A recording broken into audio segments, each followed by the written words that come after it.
Knockback, the retro and nostalgia podcast, is brought to you by, well, you. If you want to learn how to support our show, go to patreon.com/laststandmedia.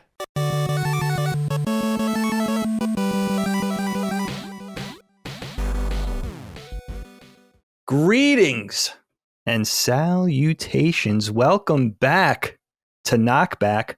My name is not Colin Moriarty, and you may be noticing that things are looking a little different around here today. Very exciting. Guess who's sitting in the driver's seat for this one, ladies and gents? It's me again, Dagster Moriarty, and we've got something very special for you today. Maybe you're already figuring it out. So let's cut to the chase. In his long overdue LSM podcast debut, the unofficial, remote third chair of Knockback since its inception, mentioned probably hundreds of times over the course of our show, my other brother, the Legion of Doom to my Hall of Justice. We'll explain that and many other things. Knockback faithful, I give to you today the Long Island legend, Mr. PJ Williams. Oh, I feel like we need to pause for applause and just to let them get it out of their systems. This has been, 6 years in the making? I was going to say, this has been going on for 6 years of you being like, I'm going to get you on the next episode. 6 years of my life waiting. On tinterhooks, my friend, it's finally happening. Peach, this is a man who needs no introduction. Welcome to the show. How you feeling? I'm great. I'm so happy to have you here. To be here, finally. I'm not sitting at my computer just talking to it as a third person while watching you and Colin and being like, no, like, you remember that wrong. It's a lot of yelling at the screen for you. Yeah. Right? Because you're like you're such a close part of the family. I think it's you and somebody who you also know very well. Our sister, I should say, Dana. Yeah. Is the other one who I think. Which is funny because I find it easier to get in touch with your mom and Dana than you and Colin. Notoriously bad. My dad was just yelling at me. And you know what's good, though? I could kind of play both sides of the like I could play good son because Colin's even worse than I am. Yeah, so he's I pretty could bad. Kind of sidle up to my dad a little bit and be like, hey, look, I'm calling you again this week. That type of thing. It's I'm already feeling a different type of energy. I mean, you guys will see how this show goes, but with me and PJ, with people know Knockback, the Knockback faithful know the cadence of the show. There's when it comes to under the bus, Colin and I are usually the ones doing the throwing under. But I suspect in this case, I may be the throwee. You know what I mean? Me and PJ have a much more ball busting dynamic. So this is going to be a very different energy. And I feel like in some ways, at least for, the Knockback faithful and for people, regular listeners of the show, you first of all, you need no introduction. Second of all, you're going to see, I don't want to set you up too much to be like, this is the funniest guy I've ever met and put that undue pressure on you. Although I already kind of just did. And, there's Knockback.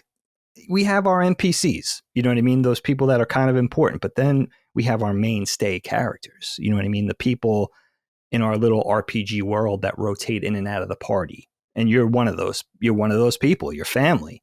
Yeah, I'll be your Vincent. Dude, I'm so happy to have you. Now let me ask you this. Not only is this your first Last Stand Media podcast, this is your first podcast period, if I'm not mistaken. Yep. Okay. You're already doing great.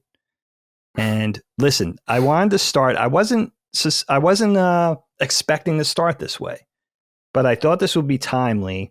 And of course, skateboarding is going to take a huge part of this conversation. But something happened yesterday or over the last couple of days that I was very proud of you for. And I'll let you really do the heavy lifting as far as explaining. But you were mentioned in an interview of a skateboarder, a professional skateboarder, who you pretty much kind of, I don't want to give you too much credit, but you kind of took under your wing. I mean, you mentored this guy when he was a young kid. He did an interview in a famous skateboarding outlet and mentioned you over the course of a few paragraphs by name and gave you a lot of credit for kind of bringing him along in his early days. And let's start there. I mean, I say Long Island legend. We talk about skateboarding. Of course, you and I have to start with our origins. But tell me a little bit about your friend Antonio, his interview, getting, mentoring this kid, him being your protege, and how you kind of, again, that Long Island legend skateboarding thing, how you served as, I don't know, a father figure to a generation of skateboarders. Tell me about that whole thing. Well, it's funny because I met him at Wallbounds, or what would have been Wallbounds.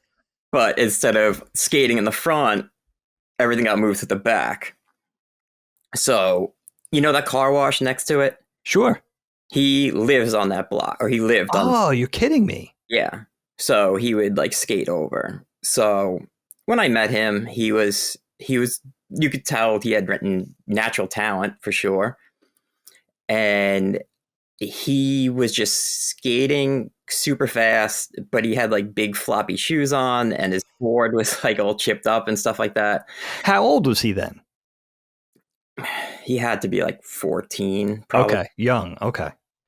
And then after that, I kind of sat him down and was like, look, you got to slow your roll, because he was already asking who can I send my tape to? Who do you know? Oh, wow. Yeah. And I was like, you got to pump the brakes a little, So, I sat him down and I was like, look, all the stuff you're watching it's just dudes doing tricks. And at this point, everyone can do every trick. You're doing pro level tricks, but you're not doing them as good as everyone else.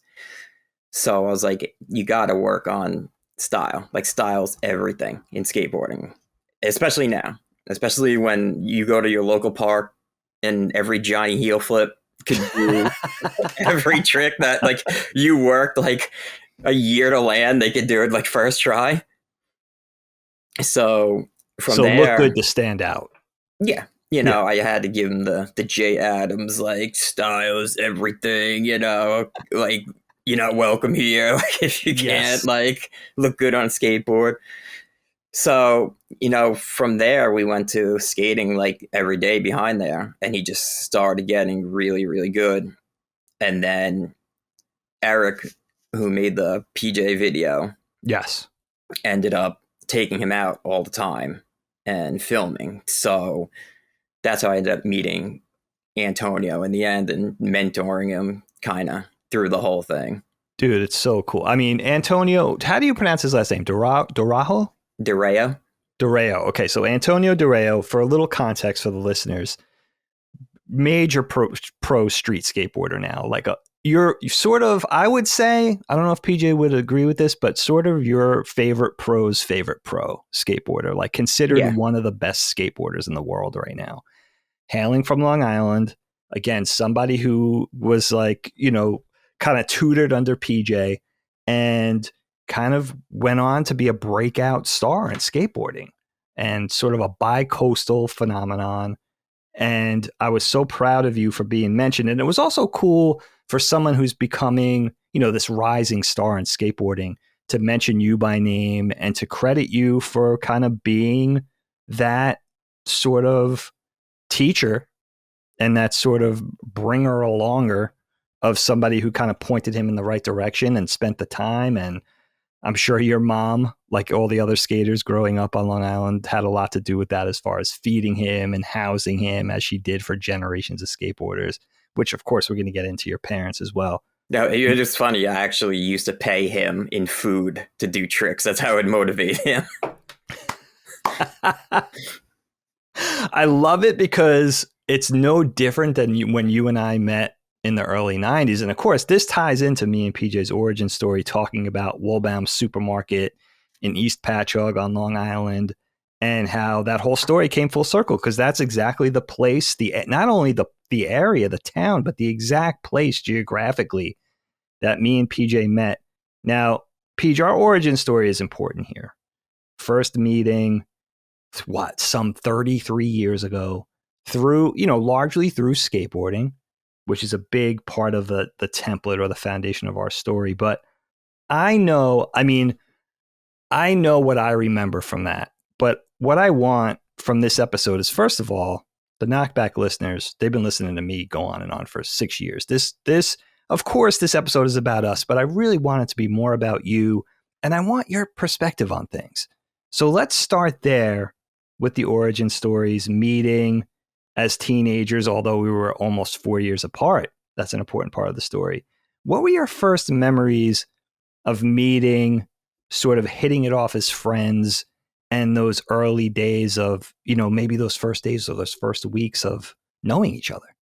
Yeah, I mean, I was definitely intimidated by you when I first met you. Because keep in mind, like the 4 or 5 year age gap back then is like a huge, thing. That's a big deal. I think I was like 12, when I met you. That's incredible.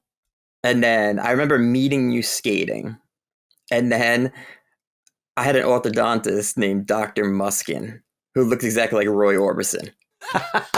And I had an appointment, and you were there with Allie. And I don't remember this. I remember it was like right after we met for like the first time. So we were just kind of on like a what's up basis kind of thing. And I remember the baggy pants are in style. And my mom at the time wouldn't buy me. Like she would just take me to like Sweezies and like get me these like tight ankle pants and so I remember like being there and sitting down and my pants like came up to like my mid shin and I was like, oh man, like you're rocking the high waters. Yeah, before they were cool, so then I was like, oh man, this guy's gonna think I'm like the biggest loser, and then after that, that's when kind of we really started skating more because you had worked at Wallbound, so we were meeting each other more. Right. That's, what's so funny about Wallbound's, again, the supermarket where I work in the produce department starting at 16. I might have been late 16 when me and PJ first got on each other's radar, but I remember being 17 and you being 13 as far as our friendship really taking off. And again, that 4-year age difference was pretty impactful. It was a pretty big age difference. And I think it would still surprise people today outside of skateboarding. And skateboarding, it was and still is kind of the dynamic. I always tell people, I try to explain it this way. It's kind of the tour van dynamic.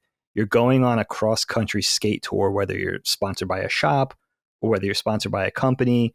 You have the van driver, you have the team manager, who has to be at least old enough to have a driver's license, right? So you're talking 17, 18, 19, 20 years old. Then you have little Groms, kids that are breaking out as skateboarders in the amateur ranks that could be as young as 12.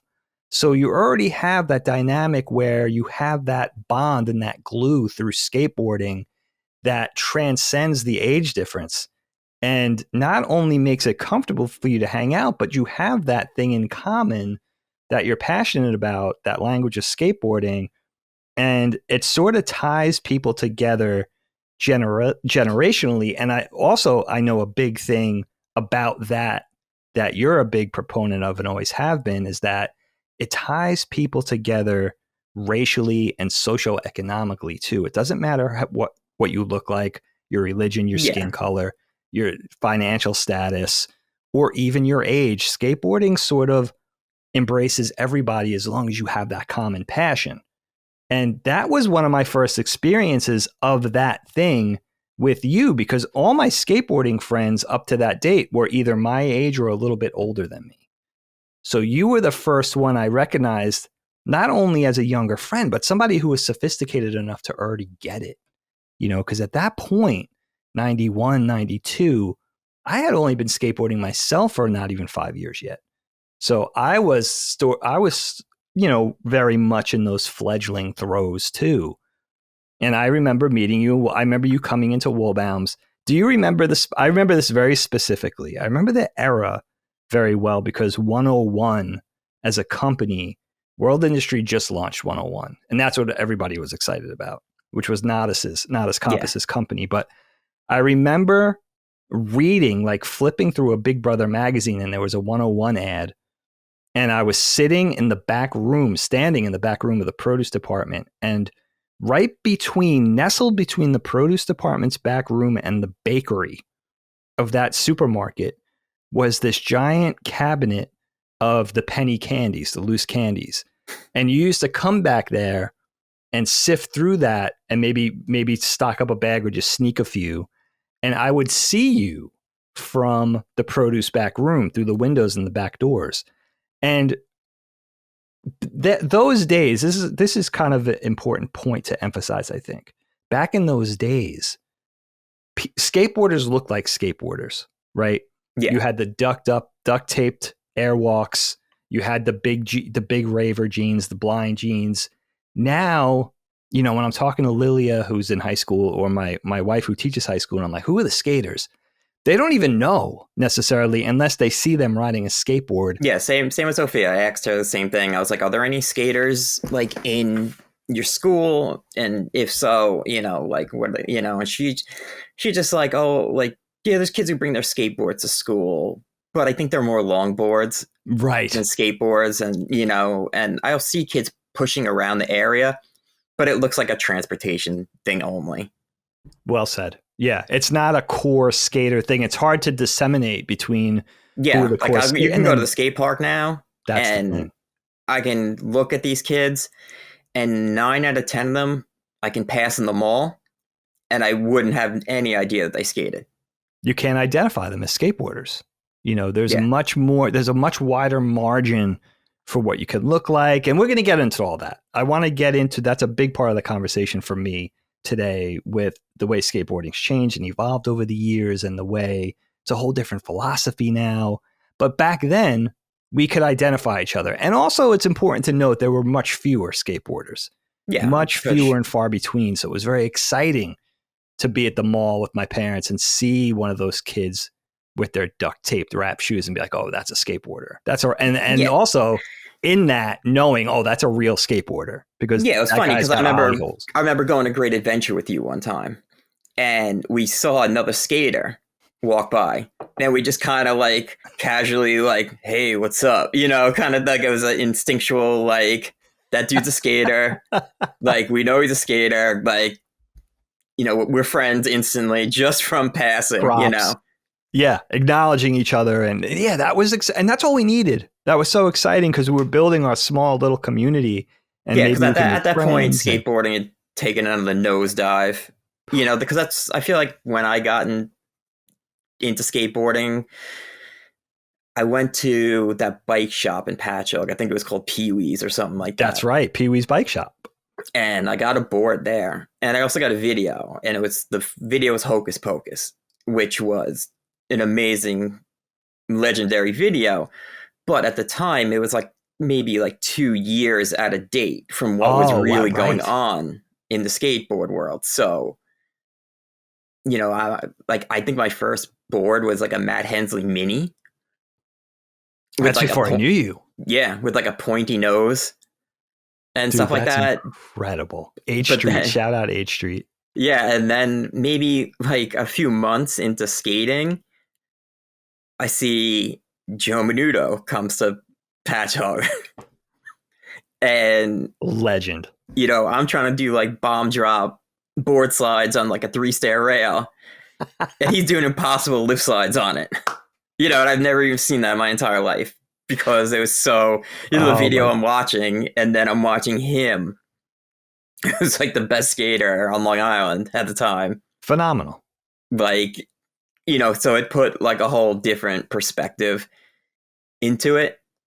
Sure. Yeah. I mean, Joe Menudo, for the listeners out there, he was a legendary skateboarder, one of our good friends, especially close to PJ over a period of time. Yeah. Who was from a neighboring town. And still to this day, PJ, I don't know if you would agree, maybe pound for pound, one of the most talented people I've ever seen on a skateboard.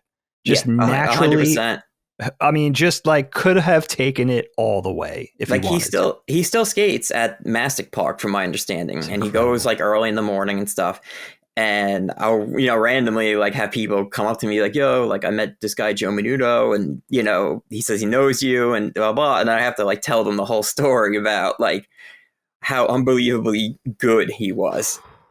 Dude, and he's got to be closing in on 50, right? I would think so. He can't be much I think he younger was than older me. than me. Yeah, he's got to be somewhere between you and me. Yeah. So, yeah, absolutely incredible. I'm so happy his name came up because he was an important part of the landscape for us growing up. And as far as skill goes, and it really kind of also important to acknowledge him as one of the first skaters that was very much in a Gon's image as far as being very artistic, creative, but genuinely eccentric. Like just a weird dude. 1,000%. And he still is, Yeah, that's so funny. Dude, like didn't last time, like I think one of the last times we hung out with him was after the Maloof. Yes. And he 2010. He was like trying to set the table on fire or something like that under the table. I'm like, what is he doing? Yeah, after the Maloof contest in Queens and Flushing, 2010, that must have been. Yeah, I think we were all together. It was kind of a Long Island skater reunion because Brian and I were in town from Philly. He might have been living in Jersey at the time. We were with you. Joe was there, a bunch of other cats, and a lot of pros. And it was it was really a cool convergence of like West Coast and East Coast and everything. He was going through, I remember Joe was going through some sort of anxiety laden period or a depression where he was really struggling over his ex-girlfriend at the time. And he was having a hard time emotionally, but still ripping. I mean, on the skateboard, because we were in our 30s at that point, and I was just dumbfounded. I was just like, wow, this guy hasn't lost an inch as far as his skill goes. Yeah, he's just one of those dudes. He'll be like 60, he'll step on a board and hasn't been on a board in like forever, and he'll still be doing tricks that he was doing when he was like 13. He's going to be one of those dudes. Now, I'm genuinely curious because I don't think I've ever had this discussion with you. Before I came along, you were already introduced to skateboarding. You were kind of already in the throes of getting into it. Can you remember the one thing that turned you on to skateboarding? Because I remember you were really into, if I'm not mistaken, before I met you, you were very into baseball. You were a big Mets fan. Yeah. Kind of that typical kid trajectory. What was the one thing? What was that ember that stoked the skateboarding thing for you? So I was best friends with Shane at the time. I remember Shane. And Shane started skating with, guys who were a little older than us. They were kind of like the cool guys in school who started, I guess they were catching that tail end of the big skateboard wave in like the 80s. Sure. And they started, he started skating. So he was like, oh, like, why don't you, get a board? So I ended up getting a real board, but I had touch and go with skating before then because there was a kid down. He was like a few houses down from me. He had a vert ramp in his backyard. And, oh, shit. Yeah. I don't know if I ever knew this. Yeah. So this kid had a vert ramp in his backyard. And I remember being in like 4th grade or something like that. And he was like that like bully type kid. And I remember walking down the block with Dave Luna, and he like yanked us into his backyard and was like, you guys are going to drop in on this or I'm not letting you go. So it was like a 9-foot vert ramp or something like that. And he ended up like, I think he was carving his own shapes into paddle boards or something weird like that. Oh, wow. Yeah. Cause I would ask him like, oh, like, what kind of board is this? And he'd be like, whoa, it's like a Pal Peralta, but I like hand shaped it after I got it and stuff like that. So Dave Luna tries first and he fucking eats it. So the dude's like, get off my ramp, kind of thing. So then I'm like standing up there, like shaking. I'm like, all right, like this is the last day of my life. Like, a 9-foot vert ramp when you're like, that's 4th grade. That's enormous. Like, I'm like jumping off like the Eiffel Tower, like, so I remember dropping in and I remember doing it, but my back foot was off the whole time. And I made it 1 foot to the other wall and just looped out. Oh, So I was like, I didn't get as bad as Dave, Right. but, I still ate it. But then after that, I think the kid gave me a spare deck that he had or something like that. So You earned it. yeah, I earned it. Yeah. So I remember it didn't have trucks or wheels or anything like that. So I went to Caldor with my parents, and they made me pick out Caldor. they made me pick out a board. And I remember it's so funny because now that we're older, I know what was really going on. So I picked out this board, and it was wobbling like on one wheel in the front, one wheel on the back. And I'm like, why is this doing this? And my mom got like an employee, and he was like, oh, like, that's just how, professional skaters ride their boards or some shit like that. But in reality, it was warped. So Oh shit! Now I know what you're getting at. Okay. yeah. So I got it. It was the Metal Leopard. That was the name of the board. Dude, do you still have it? No, I wish. This predates me. This is fascinating. I found a Rambo board in my porch when I was cleaning out my dad's house. Yeah, recently. Yeah. I don't know where that came from. Someone must have given it to me. I never had it. It was like Rambo, like with like a Gatling gun or something. Oh, dude, this is ancient history. I'm fascinated. Holy shit. So I remember getting the Metal Leopard board, and then I skated the Metal Leopard for a bit, and then I probably left it out in the rain, so it got soggy. And then I put on the kids' custom like Powell board at the time, and so that lasted, like, I don't know, like maybe 6 months of my life. And like that was when like Skate TV was on. Oh shit. And so I would watch like Skate TV, and then I would go outside and think I'm like God Mariano, and but in reality I'm like just smashing my board into a curb because like I don't know how to do anything. And then after that, it was baseball. Everything was baseball for me at the time. I remember. And then I met, you at a certain point, and I believe I was still playing baseball at that point. I think you were. Yeah. Yeah. And then I remember just like slowly stopping to, go to practice, and, like, then I started stopping going to games. And I remember the coach had like a kid come to my house to try to get me for like practice one time. Yeah. And I was like, I'm just really not that interested anymore. Like, I just want to skate. Like, that's all I want to do is skateboard right now. I have no interest to play baseball anymore.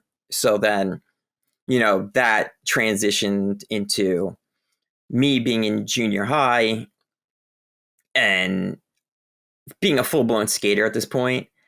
But the coach seeing I could clearly play baseball and trying to be like, you should, drop skateboarding. That's like a loser thing. Like, it's not going to get you anywhere, and you should join the baseball team, but trying to recruit you. Yeah. Like, what do I want? Why the hell do I want to join the baseball team? Like, I feel like Long Island wasn't really known for like baseball, like teams, like I never heard anything about like high school baseball teams. No, you never did. It was always football or lacrosse or something, Yep. That's true. And then even into high school, like they would see that, we would play, softball or whatever. And, obviously they're lobbing this thing to me so I can hit it, out of the park, and they'd be like, like, what are you doing? Like, skateboarding is so dumb. And, it's for bad kids. And, I had the whole stereotype of like the whole broken family, you're just a troublemaker if you skate. Very good point. There's no normal people like me and you. It's everyone's like who skates is just a bad kid looking to do some destructive thing, in the eyes of society. Yeah, you were always my one dude like that was the pure antithesis of that. You had seriously, and we'll get into them, of course, but you had the best family, the best parents, maybe of anybody I've ever met. So your family life was so solid, and you didn't have that prototypical, No, sort of cliched. I wasn't running from my house to, just not be there or anything. Like, I literally just loved skateboarding. Yeah. Dude, yeah. Because to me, there was a really big social aspect of skateboarding.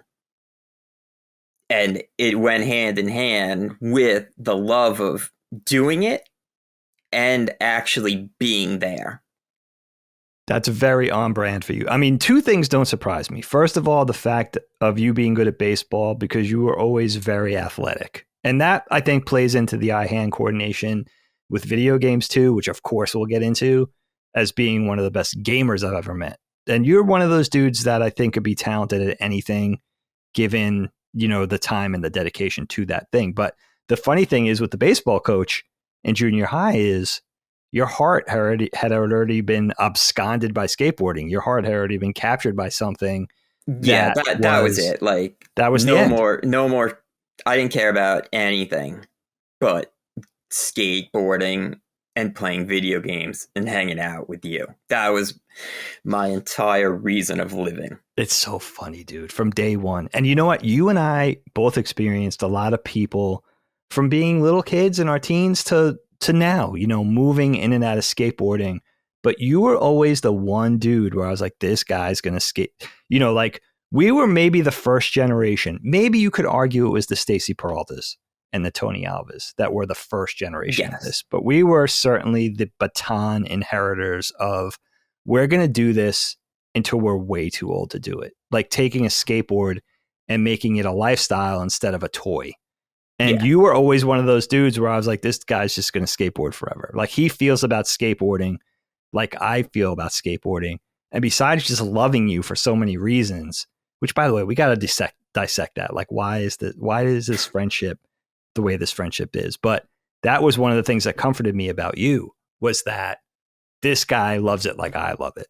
And we could relate on a lot of levels, but that was one of the primary levels, especially leading into the friendship as we were getting to know each other, was like, wow, I could relate to the passion. And the social aspect is something for me too, that really is on brand for you, because that was always, I knew a couple of skateboarders in my life, and you did too. And we know a lot of the same people that were of the same mind, like the social component of skateboarding and that brotherhood and the culture that surrounded skateboarding beyond just the act of skateboarding was one of the things that attracted us to it. I think of guys like Nino, same thing. Yeah. But you always had that thing of being much less of an introvert than I am. You were much more extroverted. Your circle of friends was always tremendous. I remember even in days of early social media, you know what I mean? That where you always had, hundreds if not thousands of friends on early social media apps and everything like that. So talk to me about that. And the other thing I want to hear from you, I mean, this is all exceptional stuff because a lot of this stuff predates me. And as well as I know you, we've never had a lot of these conversations. Like we never get the occasion to talk about, well, what happened before we were teenagers? You know what I mean? Like, what are the origin stories before we met? Yeah, because when I listen to the podcast, you talk a lot about before meeting me. And I'm like, I didn't know that. That's a blank spot. I don't know Dagan who goes to house parties. Yes. I don't know this guy. Like he would never, the Dagan I knew would never go to like a house party. He wouldn't go for like a football, watch a football game or any of that.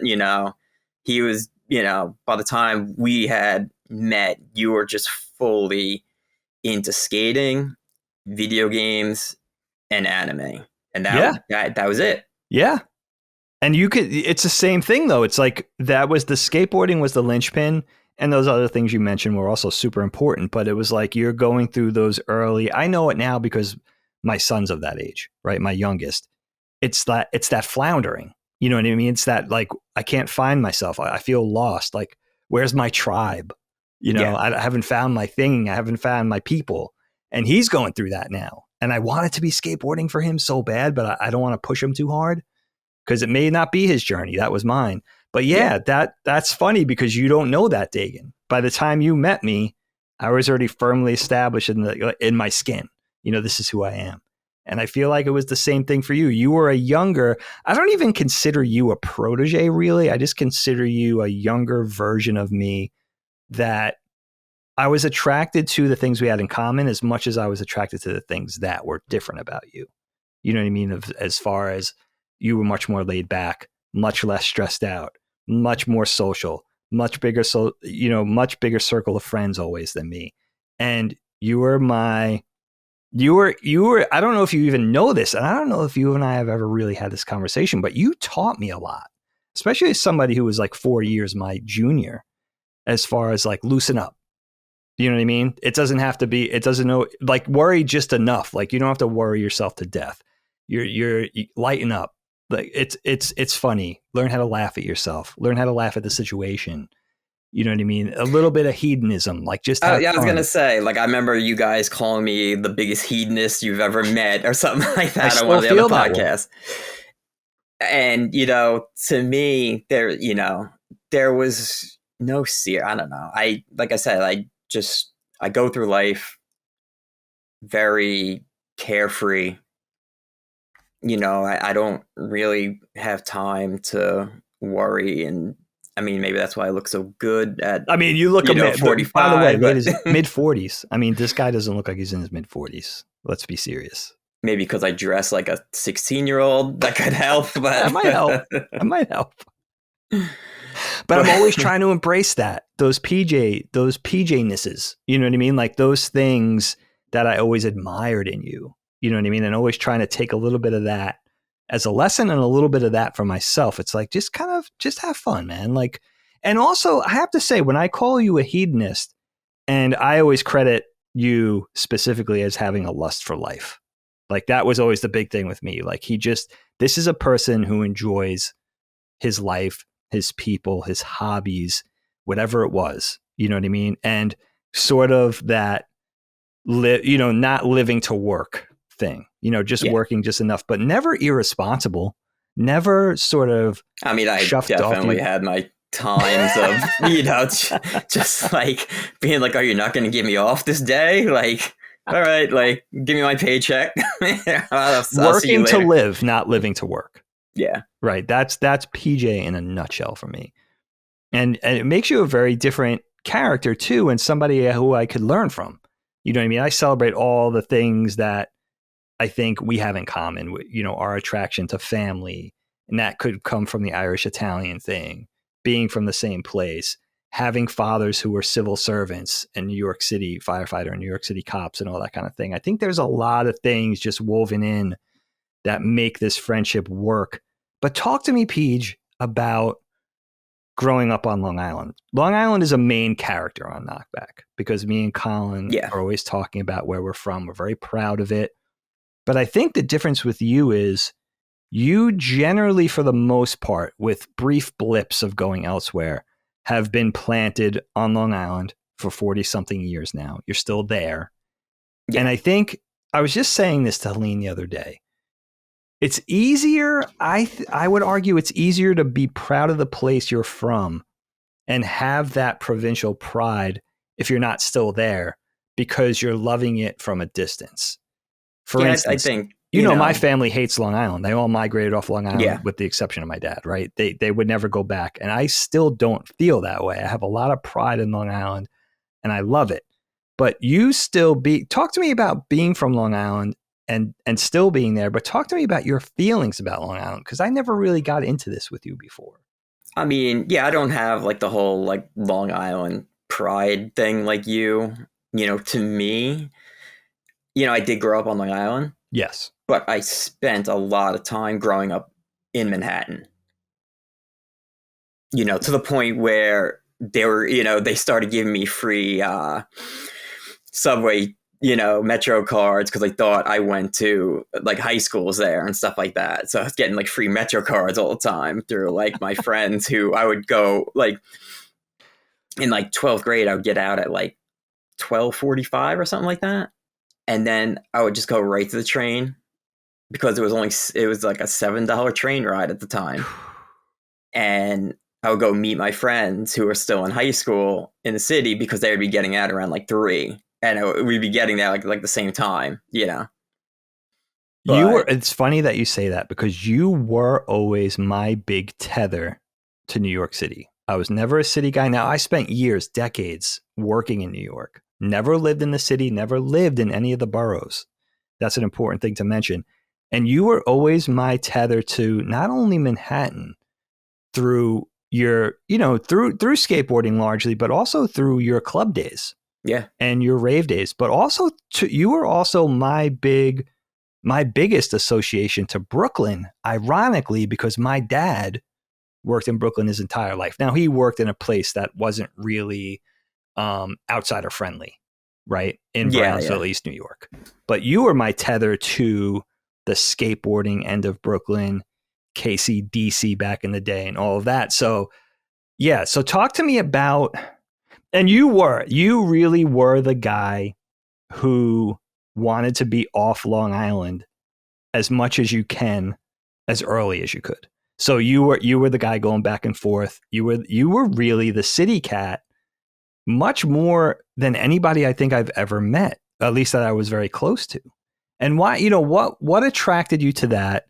And talk to me about those days, because I feel like I missed a lot of that already being in Philly. I would come back and visit. We would see each other every few months, but much less frequently at that point. Yeah. So, I mean, the city days did come when me and you were still, bonded together at the hip, because we would go to the banks. Right. And, stuff like that. So, Kim, and I tell Kim, like, I was going to the banks at like 13 years old, with Dagan and like a few other people. She was like, there's no way like your mom would let you go to the city, at 13 by yourself. And I'm like, she did, like, all the time. Like, she really did. She did. Like, my mom was awesome.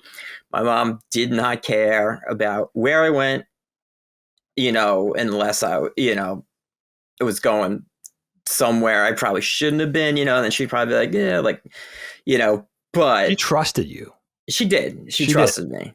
And, I never broke her trust, really. I would just bend the rules, I guess, to get around things. So there was just so much more to do in the city for me, because at that point you had moved. Yeah. And you were really my main line of skating on Long Island at the time. Like, because I had stopped, which is, I was going to get into that at some point about how we, I skated up until from 7th until, I'm going to say, the end of 9th grade. Okay. And then I just remember getting bored for some reason.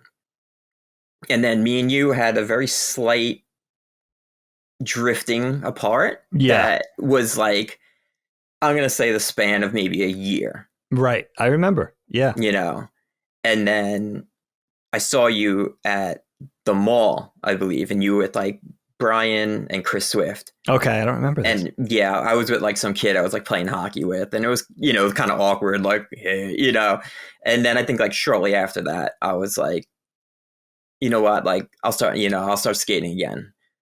So that, then that became the era of you picking me up from school. I had my license by then. Yeah. Yeah. And then going out east to Mattatuck or wherever that Southold skate park or whatever, or Trin Barn out, and that was far. And that was, that was a lot of time, that from you picking me up to getting out there was probably like a good hour. Yeah.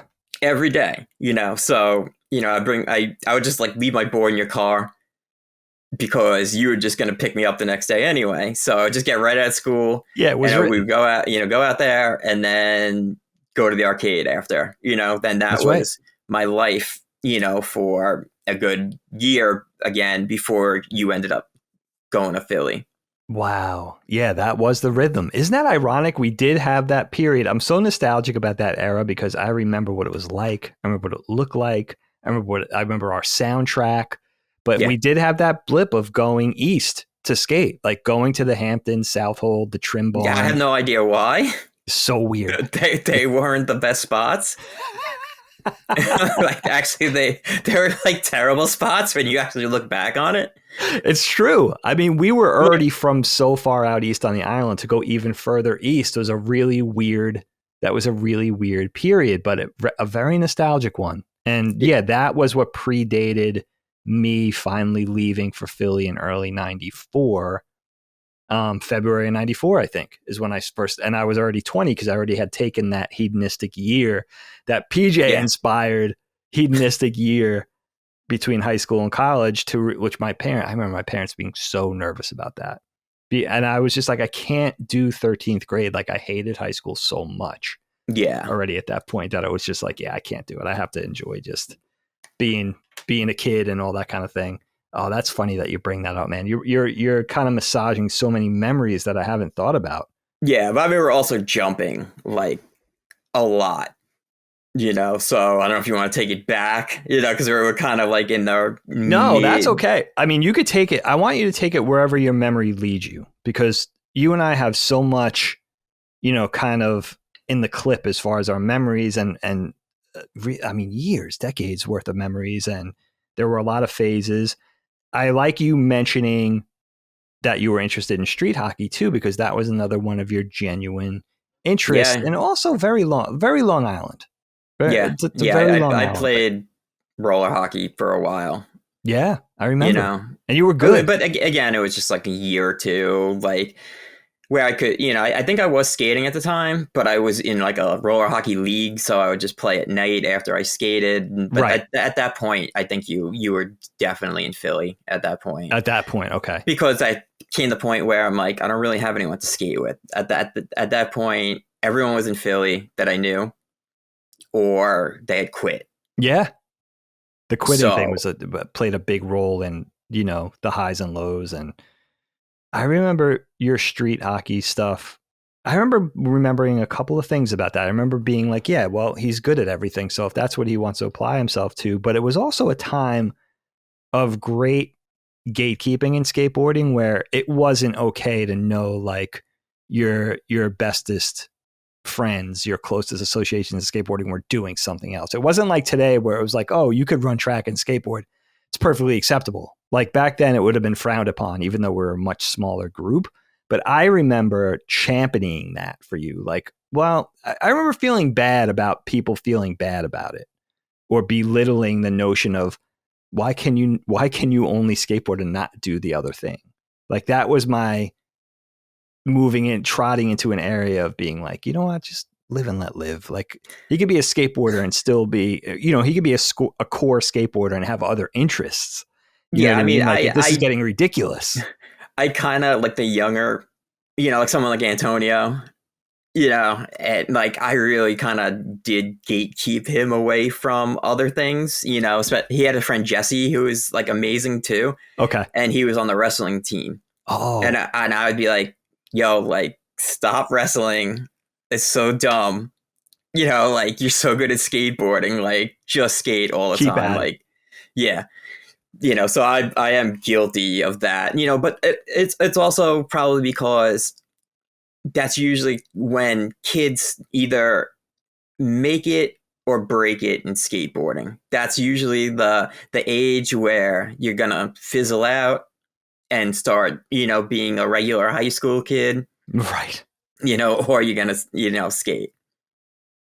Yeah, no, it's a good point. Where you really feel like, yeah, you're going to go through those tests. And sometimes you got to kind of follow your nose. You know what I mean? It's like, oh, I'm attracted to the other thing. I love your impact on Antonio, though, not only because it worked out so well for him, but because that you were bringing him along when skateboarding was changing, and you were keeping things firmly planted in an early to mid 90s mentality, like core street skating. Yeah, I mean, unfortunately, mentality. I still have that gatekeeping mentality of like, I'm a skater, like sports are stupid.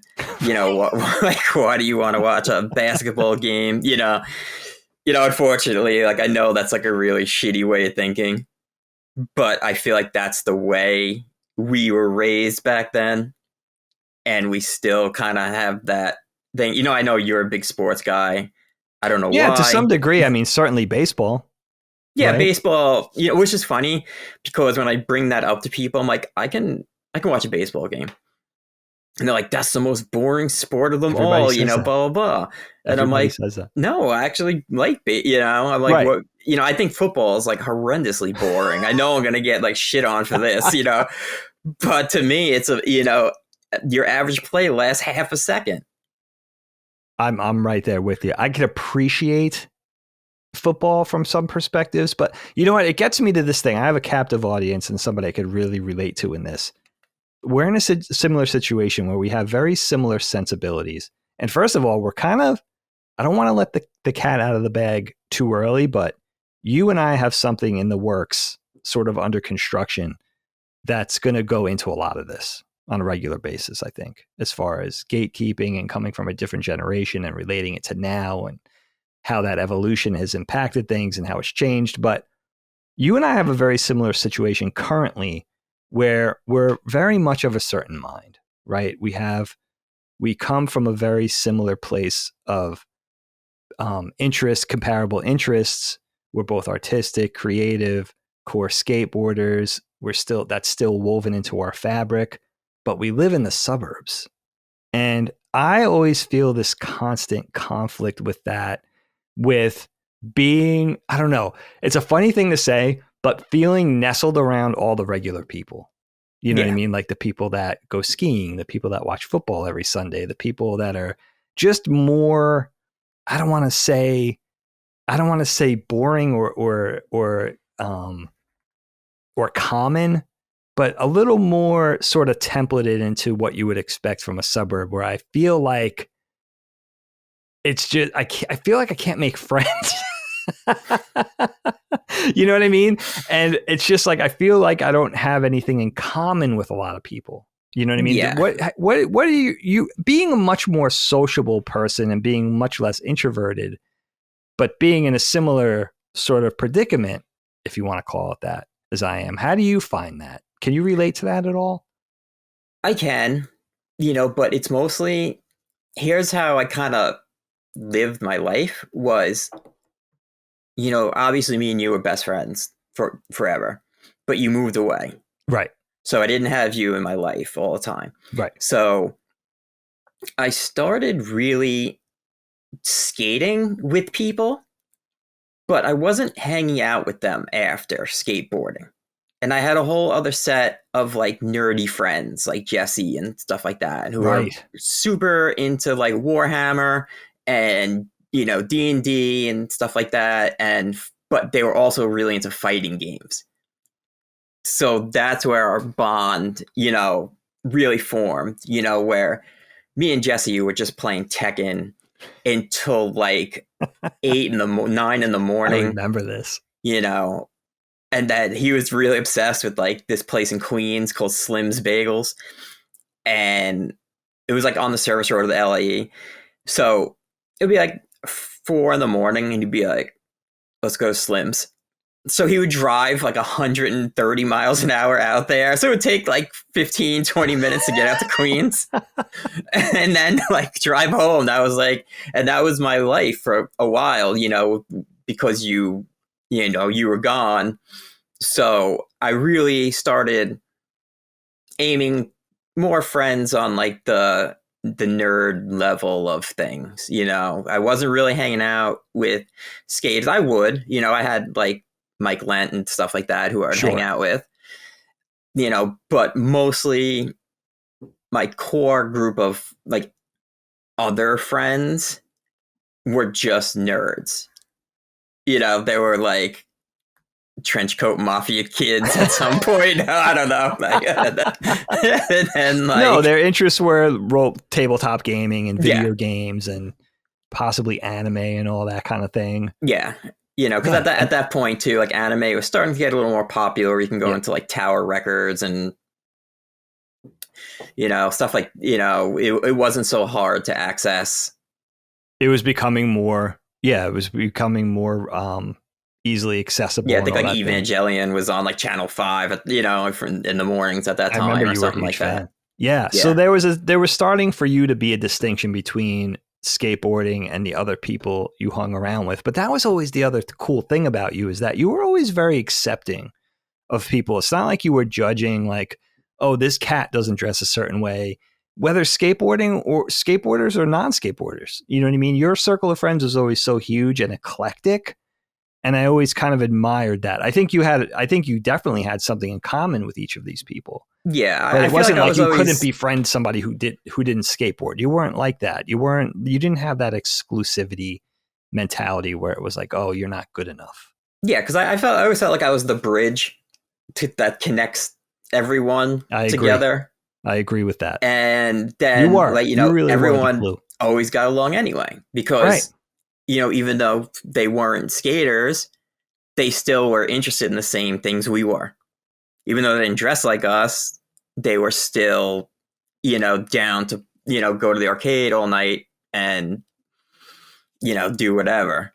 Still watching anime, still watching horror movies and, whatever. Yeah. That way, you always cast a wide net, and were always very accepting and cool with everybody. And I think that's what was impressive about you. Not only because you were so cool about that, but because you had so many friends, whether it was tabletop gaming or the tattoo artists or the people that were into music or guys like Jesse or the artists, the skateboarders. You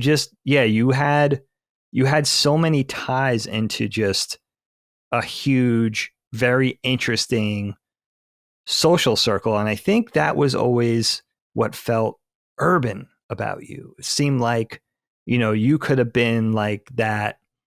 I don't know, like one of those guys that moves around in New York circles, like a society dude, like somebody who had, somebody who was making the rounds in the art galleries and the scene, that type of thing.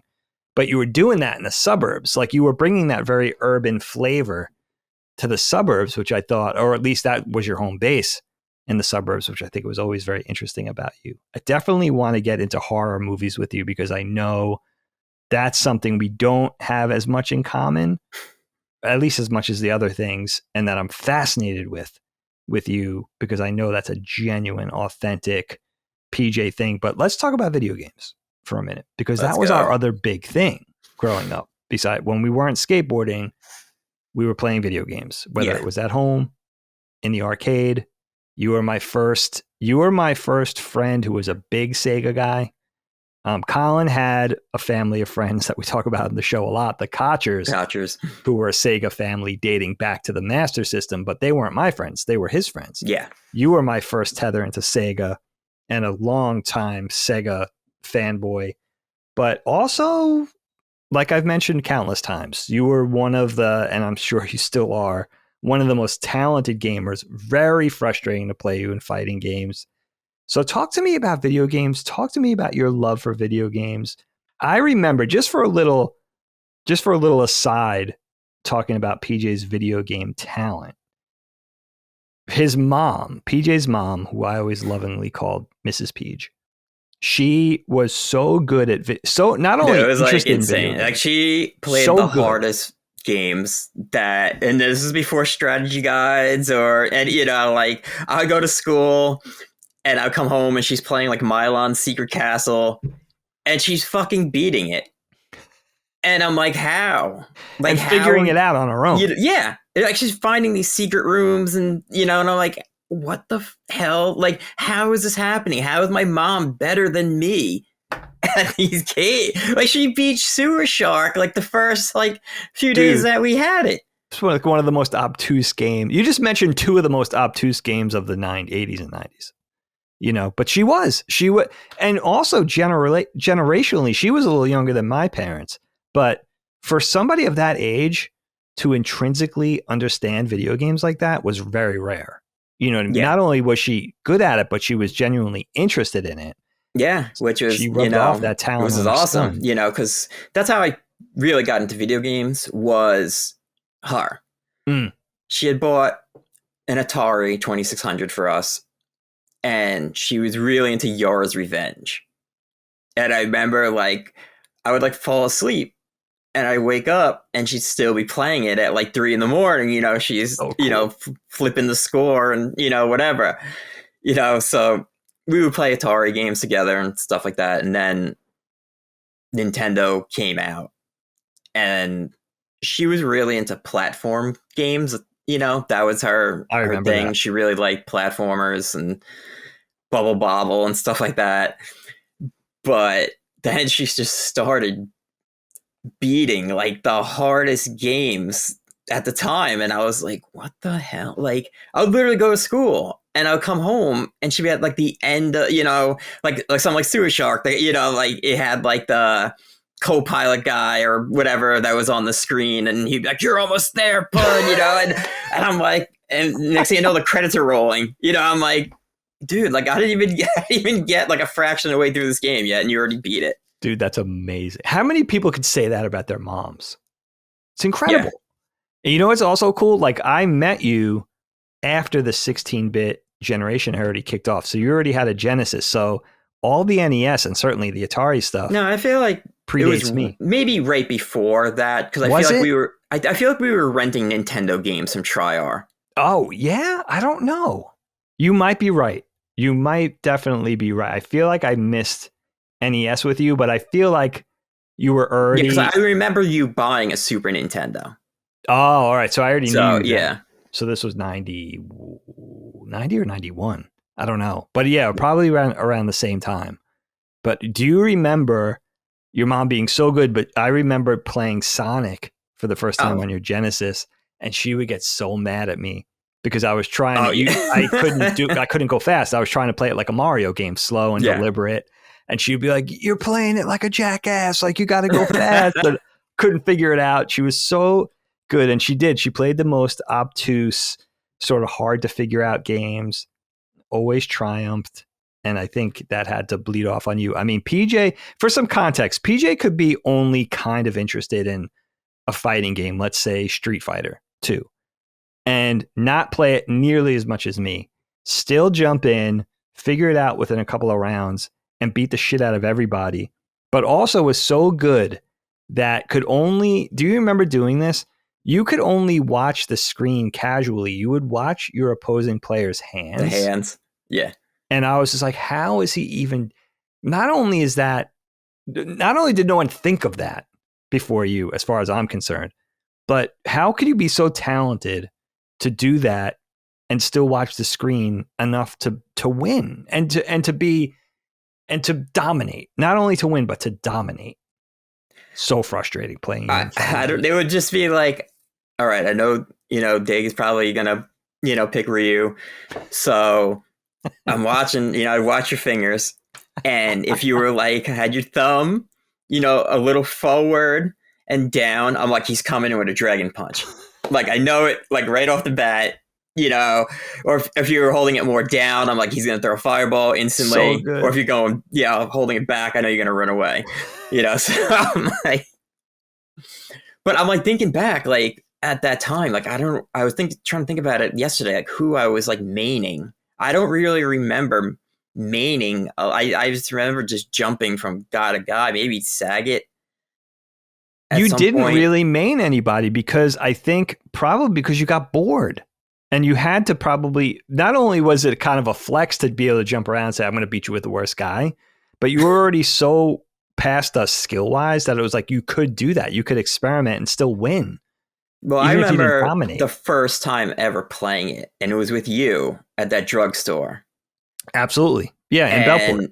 Someone used Dalsim, and we had no idea what we were doing. And we were like, this guy is cheating.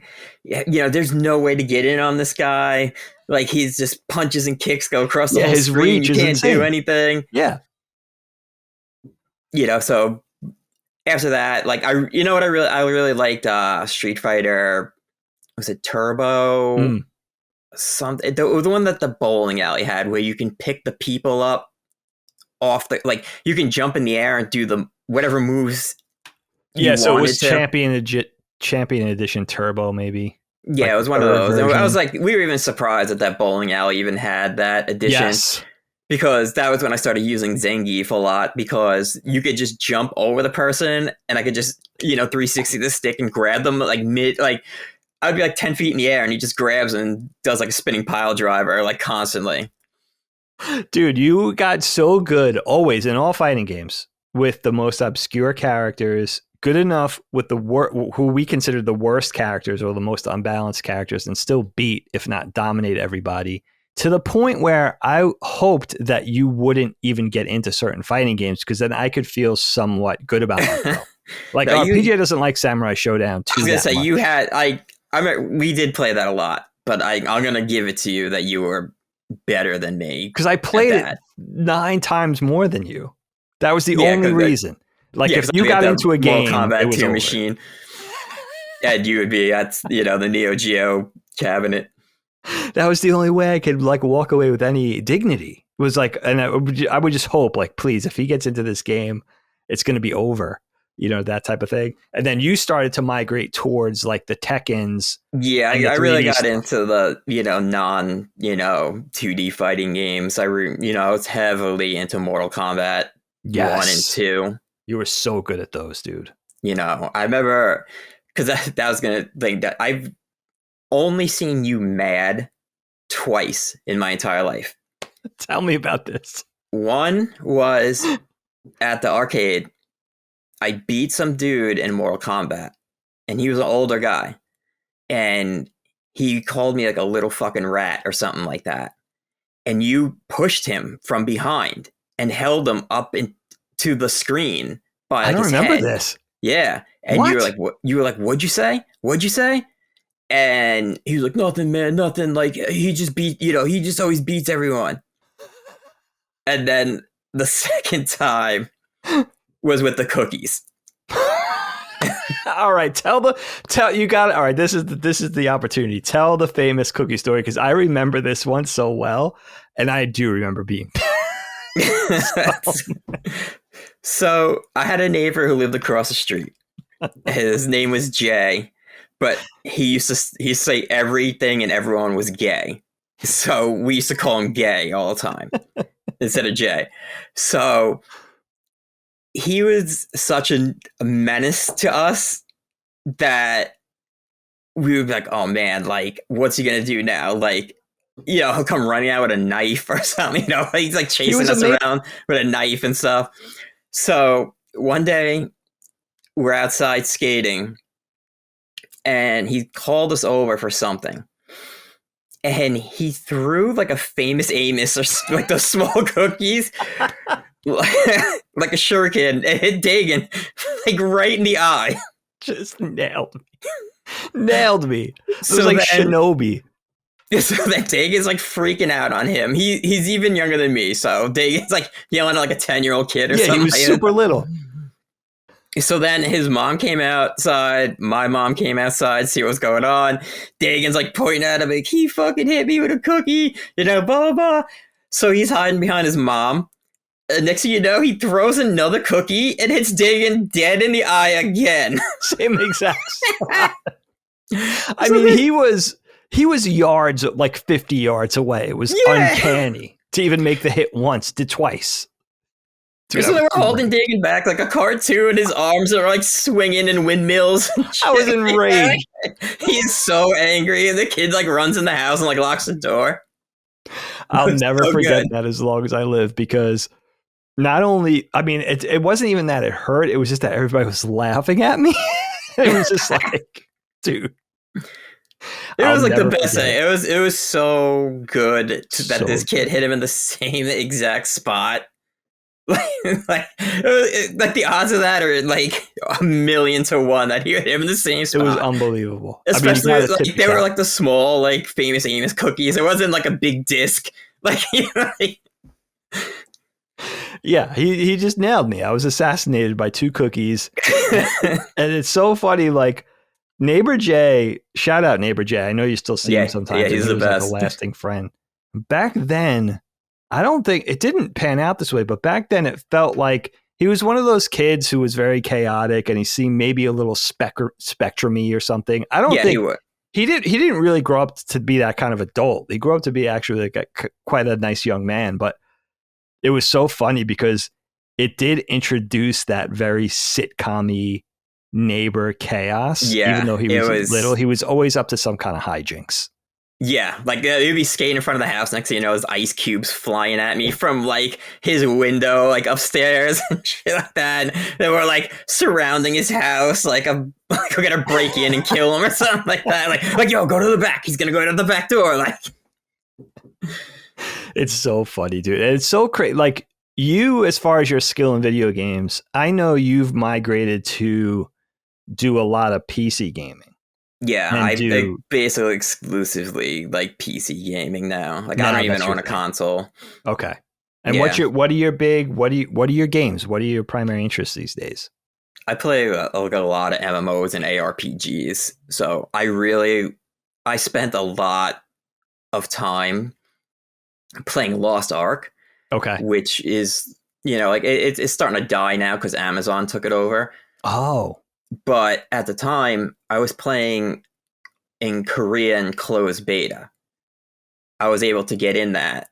And so I made up this whole, story, about Kim, because Kim's from Korea. Sure. And, so I made this whole story about how Kim lived there because you had to like actually get the invite from like the developers. So, wow. I used like her information. I used her name in game, like her Korean name. Oh, wow. In game. So because in Korea, they don't like non-Koreans playing their game. They'll ban you in the they see that you're not Korean somehow. And they have people who actually play the game and like rat you out. Oh, wow. Yeah, which so is they're like monitoring this thing. Yeah, like they, sometimes some of these games you need to put in your social security number to like get in. Holy shit. So this one, so I started playing that around like 2018. Okay. And I was streaming it because I was probably one of the only English speaking people streaming it. So people, that's how I got, a bunch of views and followers on my Twitch or whatever at the time. But I didn't have a webcam or a mic, so I would just type back to them and stuff like that. So at the time, the game wasn't translated and there was no, translator for it or anything like that. So I was just holding my phone up to the screen with like Google Translate for like a lot of the time to see what like the skills did and stuff. So I spent like a good like 3 or 4 years, like, because then after Korea, it went to opened in Russia. Okay. Servers. So I hopped over there, and that's where I met like most of my, guild at the time and everything, because most of them were from France and they all spoke English. Oh, that's interesting. Okay. Yeah. So, I still play a lot of games with those, guys. So like right now I'm playing this game called Last Epoch. I had bought that in alpha. So that I've had that for a while, but I stopped playing it for a little while, but now the full release just came out. So I've been playing that mostly. Okay. And then I did get Tekken. Yeah, you were telling me you were playing COG. And I played COG, yeah. Which is funny because I never actually got to play COG. So it was like he brought like a ton of dudes in. They were all named Lord. Or, they're like there's like 10 lords in there. And my name is Martha Dump Truck. So I had to fight all his friends first. And then, I beat most of his friends. And then one of his friends just leveled me. Really? Like do you remember who it was? It was the guy you were asking me about. I forgot what his name was. It was his little brother. His little brother. Okay. Yeah. So this dude fucking handed it to me, like to the point where I froze up, and I'm like, I don't even know what to do. I have no answer for this. Yeah. I use Kuma for the most part, and he's just some giant bear. I have him dressed like Smokey the bear, so, he got the smoky skin. Yeah. So like he, I'm like, all right, like, he's like a slow, big, like heavy hitter, and he was using Devil Jin. He's like quicker and he shoots fucking lasers everywhere. And I had like no answer for anything. This dude just mopped me. And then, so I had beat most of his friends. So I was like the king of the room or whatever. So everyone had to, keep fighting me after. But then that guy, he just fucking destroyed me. And then like after that, me and Cog never matched up because this dude just held the room the whole time. Oh, that's so funny. I could see. I was watching Cog's like gameplay. He's really good. Oh, I'm sure. I'd actually be like a little intimidated to play him, but I'll get him. He hit me up the other day, but I was taking a nap. It was like 1 PM or something like that because usually they play at night. Oh, they do? Yeah, they'll do like a 9 to 11 session on like a Friday night or something like that. Okay. So this one, he was like, "Oh, like we're just gonna play now for a few hours if you're there." And it was like 5 minutes before they started, but I was taking a nap. I woke up like right after they had stopped. I would like to see a Cog versus PJ matchup. That would be fun. And I gotta tell you, it's kind of warming my heart that you got a little bit of a taste of your own medicine there with that. Dude, this dude, like 1993 PJ'd me. Like he knew like I couldn't even move. Like I was frozen like an idiot. Like I literally just sat there and I was like, what am I gonna do? As he's just pounding me against the wall, I'm like trying to figure out how to get off it. I'm just gonna take my hands off the controller and just let him do his thing. Yeah, that's an uncommon experience for you, for sure. Yeah, it is. I really never really got that taste of, I did play online a few ranked matches, and I won most of them. Oh, okay, that's promising. Some of the guys, and it's funny. It's just that character. It's that the Devil Jin character. I don't know why. I just don't like fighting him. And he gets like really cheesy because he shoots lasers like everywhere. Even if you like dodge out of the way, he has like this circular like thing where he like spins around with them. So I'm still like, getting caught. So yeah, he has me at like a distance. Yeah, how do you develop a strategy for that with your character? Yeah, with my character, so I started switching it up on the low, so maybe next time we play, I'll be able to at least punch him. I think I won like a round. I don't know, like maybe one round. That's what that's baby steps. You got to have it, dude, that's incredible. I mean, video games was the other big thing growing up for us outside of skateboarding. It was those two things kind of inextricably tied together. So I wanted to definitely cover those two things. Yeah. And obviously I know you're still gaming. Colin talks about, I don't know if you ever heard him mention, he talks about Chris Reagan. Yes. As being like the other naturally talented gamer. But I always think but you were my guy. Like you were the dude that was like, if PJ's not good at it, he's not interested. That's the long or short of it is. I really wish they would have had like Evo back then, because I would have probably tried to, do something with it. I think you could have been high up the food chain. Now my hand is destroyed. That's right. And I can't, I'm too old to remember like a 20 hit punishment combo. But, I still play like an older Tekken player where I'm like just getting in there doing like a 3-hit combo just to, like I can't. More subdued. Yeah. I mean, it works though, it definitely knocks the guys down damagely, because there's like a character Leroy in it. Mm-hmm. And he's like a black Wing Chun guy from New York City. I know who you're talking about. I know who he is. Yeah. And he's awesome, like to use, but it's a lot of work for minimal damage. I feel like with him, where I use like the, Kuma, and I give this guy like a 4-hit combo and he's at health, half health. Right. So. Yeah, you were always good at remembering like the lengthy combos, and you definitely you could change up styles, you could change up players. It was always very frustrating, but usually, I got to the point early on where I would just be in the fan section. Like I'd be psyched. It was like, all right, give up the hope of you're just not good enough to fight PJ. So just root for him. You know what I mean? No, you gave it to me in Samurai Showdown, especially after you fucking sold my copy of it.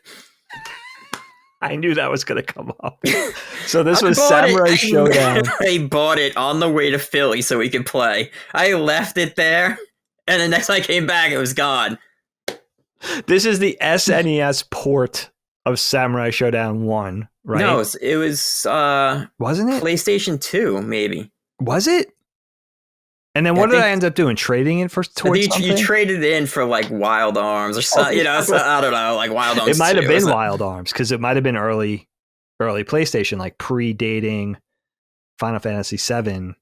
Yeah, it might have been. I don't like remember. 96. I don't remember if it was a PlayStation or PlayStation 2. It might have been a PS1 because I think right after that was probably the whole like Final Fantasy hype. Yeah, that was soon. That was in the offing. Yeah, that's it. Dude, that was a dick move. Yeah, that was one of those kid things where it was like, yeah, you don't do that. You don't sell other people's games. It would probably get, back then that was like the Funko Land days or whatever the Philly equivalent. No, I didn't really care. Like it was just funny to me. Just Yeah. Dude, Same thing with Deborah. See, I knew the Deborah thing was going to come up too. I'm going to expose Dagan for everyone. Yeah, go ahead. You got to tell me a whole different side of Dagan. Still so funny. Do you have any? I always think of these people that come up in our stories. Like, when's the last time you got any kind of whereabouts from Deborah? Is there anything with her? Oh man, I have no idea. Long gone off the radar, right? Yeah, I literally the last time I saw her or even heard from her was we went to some rave in Connecticut when I was in 12th grade. That was it. That was the end of it. Yeah, that was the end of it until you brought her name up. That was the only girl. Now PJ was quite the womanizer. Never had a problem with the ladies. I always really admired him for that. But he had a girlfriend, Deborah. I don't know. How long did you date her for? I don't know, a few months. It was a high school relationship. She was older. She was older than you, yeah. I always went for older girls in high school. Yeah, I remember.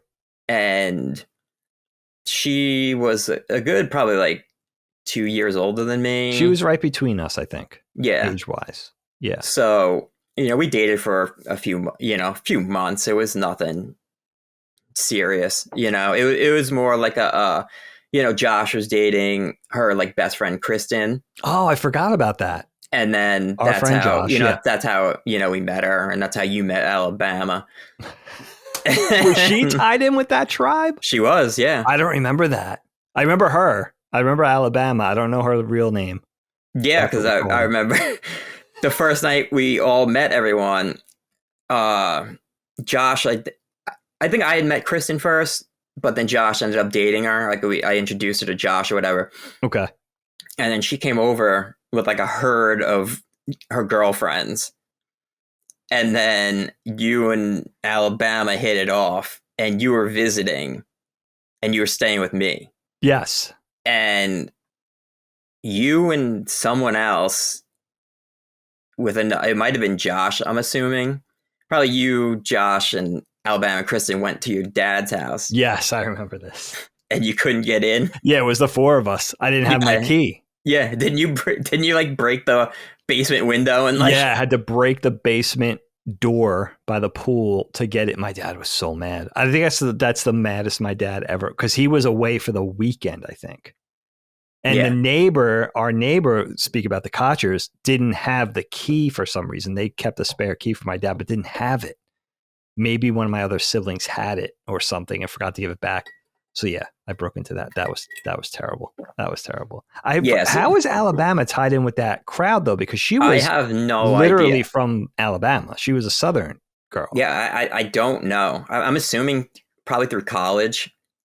Oh yeah, that's the only thing that would make sense, right? Unless it was somebody's cousin. Yeah, because I remember there was Deborah was one of the other girls. Yeah, and then there was this Asian girl who was with them with braces, and we were calling her Baraka for some reason. I remember her. I got her conflated with some other group, but no, she was associated with the Deborah clan. Yeah. And then, so I dated. Long story short, I dated Deborah after PJ. Yeah, but you didn't tell me. Did I not tell you? You didn't tell me, and that was the whole thing. So I didn't care, at all. I really, I don't. care about that kind of stuff. You know, like I was young, you know, like I had that mentality when I was young, like we'd break up. I'm going to find someone the next day. It doesn't matter. You know, there's a million girls out there. Yeah. So I went to Philly and you like pull me aside and were kind of like, look, like, I got to tell you something. Like, it's been bothering me, blah, blah, blah, blah, blah. So you were like, you know, I you know, hit it off with Deborah and she came to like visit me. And I was like, oh, okay. And then there was some girl sleeping at your house. I don't remember who she was. I know what you're going to say. Go ahead. And so I told you I had slept with her the night before because you liked her, but I didn't. And you drove back to Long Island. You drove back, and for like 2.5 hours, you sat in silence and you wouldn't talk to me. And then we got to my block, and I was like, I didn't sleep with her. I was like, I was just joking. Like, you were like, what the fuck? That was Melanie. And that's the girl. I had such a crush on her, but she was dating. We were hanging out, but she was dating somebody who I went to school with, actually. He was an animation major. She was in fashion design or something. And so we were just friends. But then I remember you telling me that on the ride home, you know, from Philly back to LI. And I remember stewing. I was like, oh, because I really had no rights to claim her. Like I wasn't dating her or anything, but that was your Deborah revenge. I remember that you let me drive that 2 or 3 hours home, just stewing in my own juices. Like, God damn it, you know, type of thing. Because you were like a girl magnet, dude. Like you would have never, I don't think you would have ever like swooped somebody out from under a friend. Like that's not you never. At all. But you could have. Like, you definitely had all the tools to scoop up the babes. You know what I mean? So you had me buying it hook, line, and sinker, like the entire ride home. And I remember, like, we were getting off of an exit ramp on the LIE or something. Or maybe we were I waited like a long time, you know, to like tell you that I wasn't like. Sure. It was a proper dose of revenge. I don't really blame you for that in retrospect. I did go on to date that girl, and she was a handful.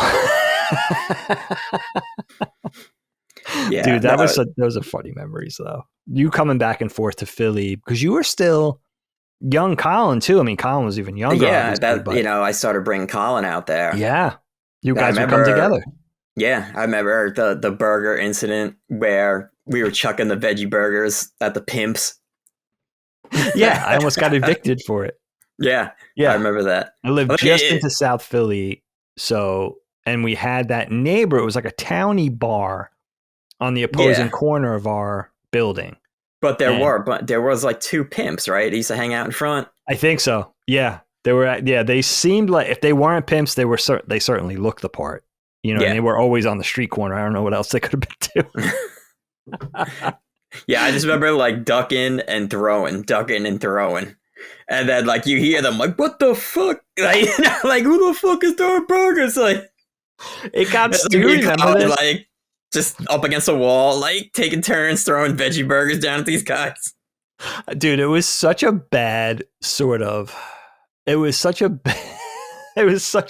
like situation to be in, because my apartment, I think everybody in that little building had access to the roof, and then there was a grill and you could do cookouts and sit up there. It was only on the 3rd or 4th story. It wasn't super high up.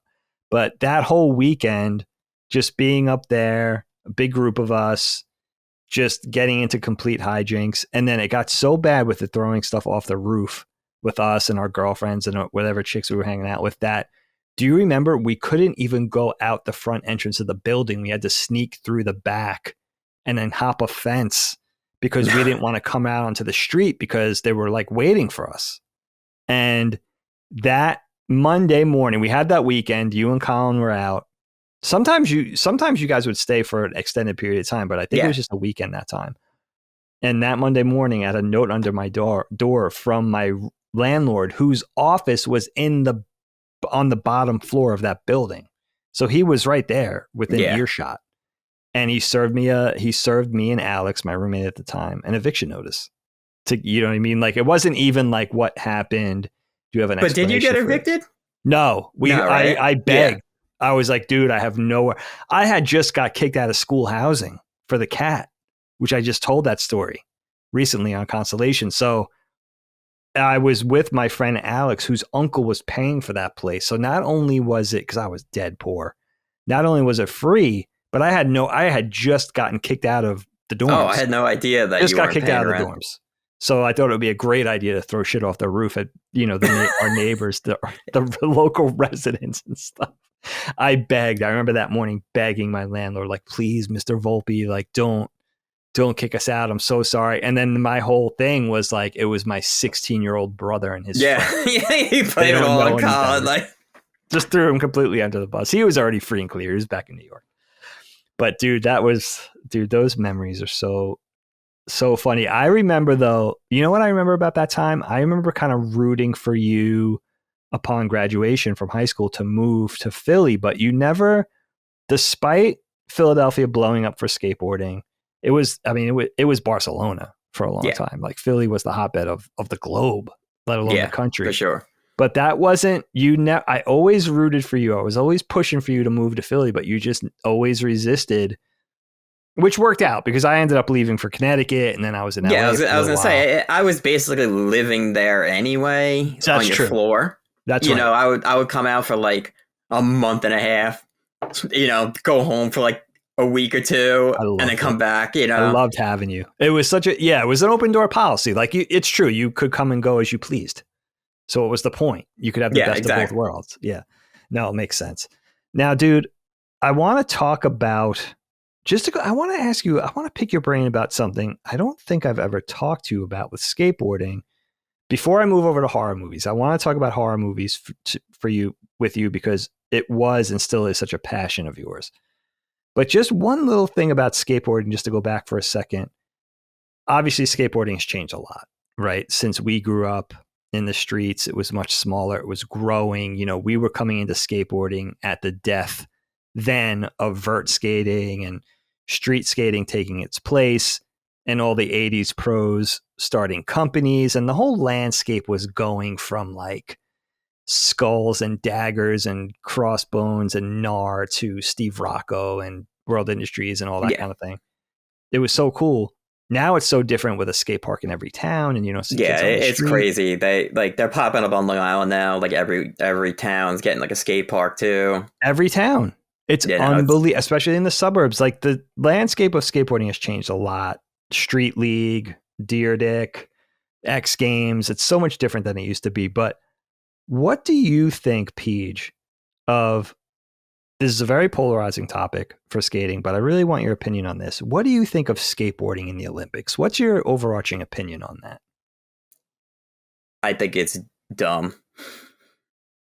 I suspected you would say that. To me, it's not a point system. I don't understand how one trick could be worth more points than another, because especially in skateboarding, there are people who have an easier time doing certain tricks.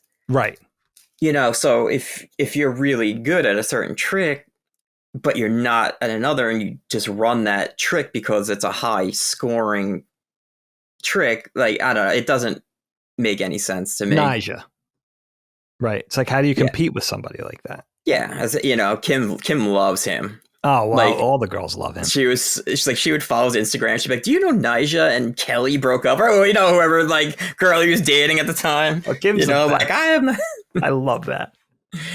Yeah, I know. You speak in my language. I mean, we come out of that. You have talked about this already, which is an important point, especially for you as being such a stylish skateboarder. And you kind of really, you really making yourself known or leaving your imprint via style. I always think of you associated with style, with skateboarding, not only the way you look on a board, but the way you dressed, and you could see what kind of skateboarder you were by looking at you, by looking at your fit, but also by looking at what you valued in terms of consistency and, doing a trick well and all that kind of thing. We come out of that style camp. And I agree with you. It's hard, really hard, like just street skating, like our area of expertise.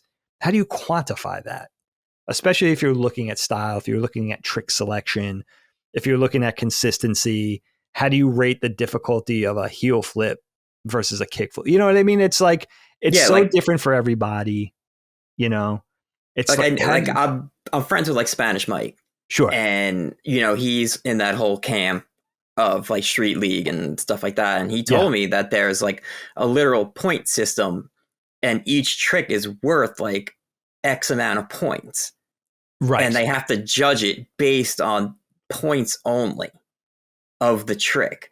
You know, so it's like impossible to, you know, let's say Nyjah, you know, goes out on a street course and he's doing some, you know, really hard shit, but he's getting off his board.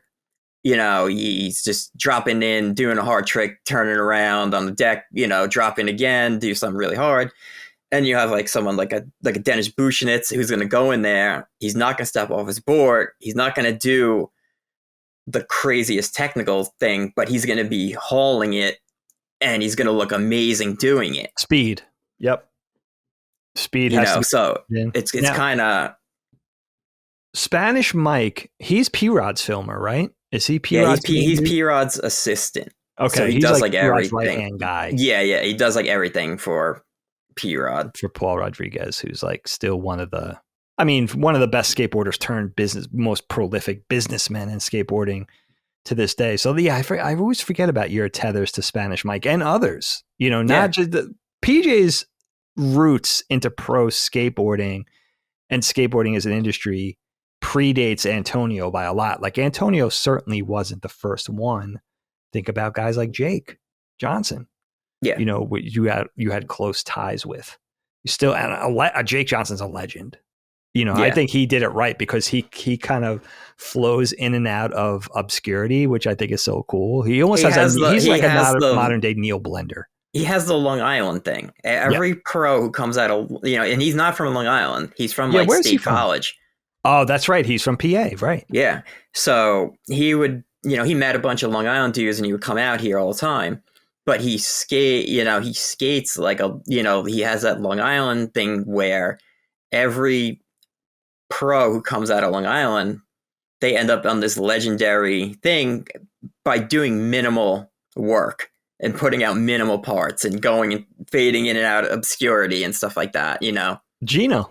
Yeah, you got Gino, you had Anthony Papalardo, who you know, I skated with a lot, you know. You're right, it is a Long Island thing. It's a long, you know, you had Ben Liversedge was like another one where you never really saw a lot from him. And no, but so good. Yeah. Matt Bell. Yeah. Matt Bell. Another one. He put out like a part or two, you know, like it's crazy. It's like a Long Island thing. I don't know. It's like everyone who becomes pro from Long Island ends up doing the same thing. Isn't that so? Dude, we have to explore that as a topic when our venture gets off the ground, because that is, and maybe, who knows, maybe we could dig up Ben somewhere or something. Yeah, that'd be pretty cool. Although we never knew him, but I would say, he was like the one guy that like I never knew. He was older than me. He was elusive. Anyway, I always thought Gino was too. You know, like they didn't want to be found. Gino's another one who would just randomly, you know, pop up here and there. You know, I'd be skating and, you know, he would just randomly pop up and have, you know, chat it up or whatever. He was like a nice dude. I don't even think he lives here anymore. I'm not sure where is he now? If he's in Florida or something. Okay. I really don't know. I haven't, you know, heard anything about him, or the last thing I saw was that Thrasher interview when he had a kid. Oh, right. Yeah. That was the last time probably. Yeah. That I saw anything with it. Yeah, it's interesting, man. I mean, with the Olympics and skateboarding in general, and I would apply this to things like Street League and the more organized stuff in skateboarding. I'm happy for the skateboarding rank and file, the amateurs, the promising amateurs and the pros, that they have another outlet to make a career out of it, because we came up in a generation where maybe 5 pro skateboarders were actually had a chance to be affluent. You know what I mean? Yeah. Like there was only like so many Eric Costins. Now you have more avenues to make a living off of doing not only your talent, but the thing you're passionate about. So I celebrate it for that. But there is something about that. So I think you probably, I don't want to speak for you, but I think you probably feel the same way. Because of the way we grew up skateboarding and the way we thought of skateboarding, it's very hard to put it inside of this organized judge sort of judging something fit to be judged, something to be judged like another insert name here, Olympic sport. It's just, there's something about skateboarding that to me is more of a culture than a sport. I mean, that's the best way I could explain it. It's something, it's more, I guess there's more, I'm not one of those people that's like skateboarding is like modern dance. It's an art, but it does have components of that mixed with sports. I don't think it could be, you can't put it on the same level with whatever other Olympic sport could be judged. I think it's just too hard to judge. You know, that's the same thing. I don't understand like how breakdancing is like an Olympic sport either. You know, yeah, that's strange. You know, it's very odd to me. Yeah. At a certain point, like, yeah, I understand like all of these players that have this skill level are skill appropriate to be doing it at a level to be worthy of the Olympics. I get that. So there's like a hierarchy, but beyond that, it's so different. There are those weird anomalies though. Like I would think of somebody like Ashad, who's like, he's just everything. He's like every street skater's favorite street skater, and he could also do the contest thing, but there's only so many of those. I was gonna say, there's only like a handful, and it's always the same camp of people you see all the time. Yeah, no, absolutely. It's well said, dude. All right, now we have to cover this because this is the Peach episode. I want to talk to you about horror movies. This is a passion of yours that predates me, that predates our friendship. You've always loved horror movies. I know your longtime wife, Kim, your wifey, Kim, same thing. You guys have this common passion with horror flicks. You also collect VHS. I knew you, and you know, we were already great friends prior to the DVD era. So our movie watching was, you know, video stores and game rentals and movie rentals, and your mom's love of horror movies predates, you know, anything that's modern. Certainly, we come from an analog era. So just talk to me about horror movies. Talk to me how it started. Talk to me about your passion for it, how it's changed over the years. Because this is a blind spot for me because I don't know horror movies like you do. Yeah, I mean, it was really my grandfather who, you know, he set me on to. I remember he made me watch The Blob, like the old, like the original, like the original Blob when I was like 4 years old or something like that. And then from there, he would just always watch horror movies with my mom, and my mom would always just let me watch that with them. You know, because it's funny that you did the Jaws episode, and my mom used to talk about my grandfather going to see Jaws all the time. When it was out, he like loved it, and apparently it was like promoted as like a kids movie, and would play like matinees with kids. So my mom said he would be like the only adult in there. And he said that, like, you know, like kids would be throwing like goobers and, you know, all sorts of shit around like the movie theater. And he's just sitting there trying to watch the movie, but he has to endure everything else that's like going on in there to see it. So, you know, I guess it, you know, really started with him. Then my mom was a huge horror movie fan, to the point where we would go to the video store and they would give us the preview tapes that they would get, and we would go home and watch them and tell them if they should order the movie or not. Oh, that's so funny. So your mom was kind of what was the name of that video store? It was Tri-R. Tri-R. Your mom was practically an employee. Yeah, she was like we were there so much customer. that, yeah. That's so like funny. You know, like we would go up there like literally every day. Yeah. Like we were out there every single day, like renting something or returning something. You know, we had probably rented every single Nintendo game that you could possibly rent. We, you know, went through every horror movie, you know, that you could possibly rent. And, you know, even at a young age, my mom was letting me watch like things I shouldn't be watching. But she would always be like, cover your eyes. Like, and she only cared about nudity. You know, that was it. Like, she didn't care that the people cursing. The blood, the gore. You know, the gore, anything like that. It was just the boobs.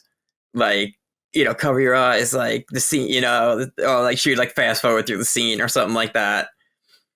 But, yeah, we were really into watching horror movies as like a family, but then it really transcended into everyone else I knew liked horror movies too, except for you, but you would sit and endure them the whole time anyway. Oh yeah, absolutely. Yeah, I was way too scared, way too squeamish with the gore, but something fast still to this day. I like scaring myself, but I really can't handle it. Well, very well, with me. But I love, first of all, I never knew you could trace it back to your grandfather. I never knew him, although I loved your grandma. I mean, your grandma was like, my grandma was great for us. My grandfather died when I was like 6 or 7. Okay, I was going to ask. So he predates me by a lot. Yeah. Yeah, by years. I was like really close with him because I was born in Brooklyn. Yeah. As you know. And then eventually we moved to Long Island and we lived with my grandmother and grandfather. And then my grandfather passed away. And then my grandmother moved in with us. And so then she ended up moving out eventually and went to that old person's like condo complex that was behind Wall When Downs. I met you, she was already out. Already there. Yeah, in the apartment. Yeah. Yeah. So she would not watch horror. Like my grandmother was deathly afraid of that movie Mannequin. Oh, I remember Mannequin. She thought it was like the craziest like movie ever. Like she was hard. Like I remember I would like, if I would see it was playing, I would like turn it on quick. Like when she was like there and she would be like, no, turn it off. Like, like, I'm like, why does this bother you so much? She's like, just the thought of a mannequin coming alive. Like, she was the best. Like, I don't know. Yeah, she was great. But, so then it just really stemmed from my mom. And then on the weekends, it was always, all right, we're going to go to Tri-R, with me and you and whoever else. And they always just went to the horror section, except for that one fucking time where we sent Josh to go get a movie and he comes back with the Doors movie. And we're like, oh man, what the? That's very on brand for our friend Josh. Yeah, I feel like that's, what was cool about you growing up with you and your mom and your shared passion for horror movies? You guys didn't discriminate. Like it could be like B grade, like schlock horror. It could be like the scariest horror, new, old, classic Hammer. I remember your mom telling me, I would always kind of use you guys as a barometer of what was really scary. Like I remember your mom always talking about how scary to her the original House on Haunted Hill was. Yes. And then because of that, I never watched it. Because I was like, if she thinks it's scary, I'm not watching that. Yeah, that was like a childhood thing, I think, of hers. Okay. Because she probably saw it. I think she saw it in theaters. And it was during the whole like schlock, gimmick thing where you'd be watching something and like something would like lick your neck from behind because like a guy with like a sponge like growing up your neck from behind or something like that. The tingler and all that kind of stuff. That would be great if they brought that back.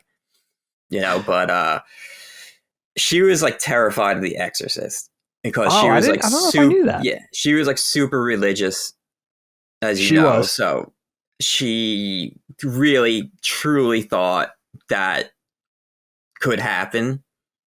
And she really, truly was like terrified that something like that would happen. So in other words, the religious notions, the whole faith, it was like a religious part of it. Like I think that's why a lot of people find that movie scary.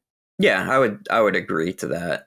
Because if you go in for that kind of stuff, you're kind of, you're not immune to like not, that kind of stuff could happen if you believe everything. Right. And she was raised Catholic, very Italian from Brooklyn.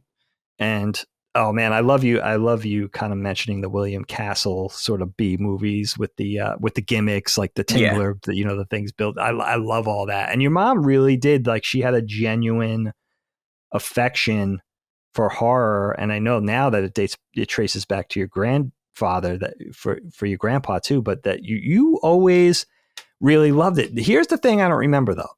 I remember your dad, loved him so much. I mean, this was my other dad. Yeah. And I remember his passion, of course, for Goodfellas specifically. Like my dad knew it word for word, would watch it every day if he could, if he wasn't getting yelled at by Mrs. Peach. But I don't. I remember your dad tolerating the horror movies. Like, not he certainly wasn't squeamish or afraid. No, But I mean, did he? the things Was he was he as seeing on a passionate daily about it basis. as you guys? I don't remember that. No, not really. I mean, just, the things he saw on a daily basis as being a homicide detective Great point. would, not compare to anything he's going to watch on, TV. So That's a great point, dude. So he saw all the he would real watch life them. horrors. Yeah, Right? He was in Queens. He was mostly where? Corona? He retired out of Queens. Okay. But he started in Brownsville. And I don't know if I remember that. Yeah, basically at that point, everyone had to start in East New York. Yeah, in the scariest neighborhoods. Yeah, dude, that's so funny. So and he retired finally. He was up to inspector grade, I think, right? No, I think he was just a detective. Still. Was he? I don't think he wanted anything else from it. I think he was very just burnt out on the job itself, I guess. So by the time it was time for him to retire, he actually had the military time under him, so he was able to get out earlier. I remember because he couldn't have been any older than 40. When did he retire? I'm trying to think, but I remember him being young. Like I remember he was maybe 50, I would think. Was he 50? Okay. Yeah, you might be right. But he was the most unflappable, laid back. You know what was funny about what always struck me about your dad? Of course, I was biased because I practically lived with him for a matter of years. But he was so lovable, and he was the type of guy. I don't know if you could have ever pegged him for a cop if you didn't see him at work. No, never. He never had, and then especially over the, before he passed away a few years ago, he would see all the, the cop things going on in the news and stuff like that. And he'd be like, these people are so fucking dumb. You're being recorded. Why are you doing this to people? He's like, it's not like the 80s where basically it was like a free for all, right. But he didn't understand the whole thing. He didn't understand the whole, profiling thing. And he was very, I would say, left leaning compared to, 100%. I always got that sense from him. And yeah, it seems like you make a good point there. It seems like the way the police force, at least in New York, was heading, the way it was evolving, wasn't built for him. Wasn't built for the kind of cop he was. He was too fair. He was just a decent, and I'm not calling out all cops, but he was just so decent, so warm. You know what I mean? He was so nurturing. He was hilarious. And yeah, there was nothing overly serious about him. He loved to joke around. He always had, I think those old school guys, and your dad was pretty young. So he was maybe the last vestiges of this, but I think their sense of humor helped them deal with the job. You know what I mean? I think firefighters, probably. like my dad, same thing. Their philosophy and their outlook really helped them deal with a job that was demanding, not only physically, but emotionally. My dad never brought his work home. I've never seen him of course he would talk about, things that happen, but he would never I never saw him stressing out about a case or anything like that, and he had some high profile cases too. He did the Wendy's murder in Flushing. He got the guy and so he was all over the news and, stuff like that. But he was just he wasn't some true detective guy who's sitting home pounding whiskey, thinking about his case and shit like with that. The pins and the thread on the wall. No, I wish. That was my mom was more into his cases than him. That's true. She was his partner in crime. She would, yeah. You could see them being a great team, as being PIs or something. If that could ever be in the offing, they would have been a great buddy cop duo. Yeah, he had that book too that he would always show you, and the book of Polaroids. Yeah, dude. It really kind of dawns on me. I never thought of it this way before, but speaking to you now and talking about your parents, who I love so much, you inherited all their best qualities. There's a couple of people in my life I talk about my best friend John, who predates you, who I met when I was 4. He was like my PJ How dare before he? PJ, right? And then my Uncle Mike and Aunt Carla. There's people that really showed me what a family could be and what love was. And they were really 2 of those people. You know what I mean? Like whatever they had as individuals and as a couple, just sort of, I was always so fascinated with it. And as I grew up and I understood what it was, I wanted to model myself after it, if that makes sense. You know, even it being a 17-year-old and being like, I don't know what's going on here, but I like it. You know, I like their affection for each other. It's not necessarily lovey-dovey, but there's a deep love there. There's a friendship at the foundation of it. There's just something, and how generous they were. You know what I mean? Like, it's so, like, your parents were at the top of the list of people probably the most generous people I never met anyone more generous in my life. I'm like that too, though, just because you are. You know, you definitely are. You would give the shirt off your back, and they're at the top of my list for that. You know what I mean? No matter what happens in life, the going gets tough with work or whatever. I'm like, dude, but did I deserve to have these people in my life? Like, they were like real life angels. You know, I think of the same way as Helene's parents. Like, I couldn't have better in-laws. I couldn't, you know what I mean? As far as generosity and care and true love and all that kind of thing. So, and it starts with your parents, because your parents were the first people like that outside of my actual blood relatives, outside of my family, where it was like, these people love me like a son. Like, and it happened fast. You basically lived with me. Oh, for a while, like during your parents' divorce. Yes. You know, so they got me through that. I mean, the 3 of you got me through that. Really. I mean, there was I had a place to run. You know what I mean? And a place where I felt that love. Like, if I think about it, it's so strange because your mom was so nurturing to all of our friends and all of your friends. But there was something, like, they practically, short of signing paperwork, adopted me as a son. And it happened quick. Like, it happened within months. Yeah, to the point of being 17, like, why do they like me so much? Like, I don't know. Am I worth all that? I have no idea why they liked you so much. You're just moping around after I mopped you up in Street Fighter. They were the best. I'm glad we got an opportunity to talk about them, because they were pivotal in my life, man. Like, shout out to Mr. and Mrs. Peach. I missed them. Yeah, they were great parents. You know, I was never one of the dudes who was like, my family life sucks, and this and that. Like, everyone knew I would be lying anyway if I actually tried to do that. Yeah, everyone that knew would call you out on that one. Be like, "What? Yeah, the best parents in the world. I wish they were my parents." Yeah, I mean, on top, but yeah, my mom would beat the shit out of me though because of things you guys would do. like every time you beat up like Jay across the street, like, Mom would come outside and start slapping the shit out of me. Or like, next I know, like a baseball mitt flying at me or something. I think was it you? I remember we were going to your house. And my parents had that Subaru like wagon thing. Yeah. Oh yeah, the silver one. Yeah, it was like packed, and whoever, I remember it was Mike Burke was in the back, and I don't remember who the other person was, but they were mooning the people behind us.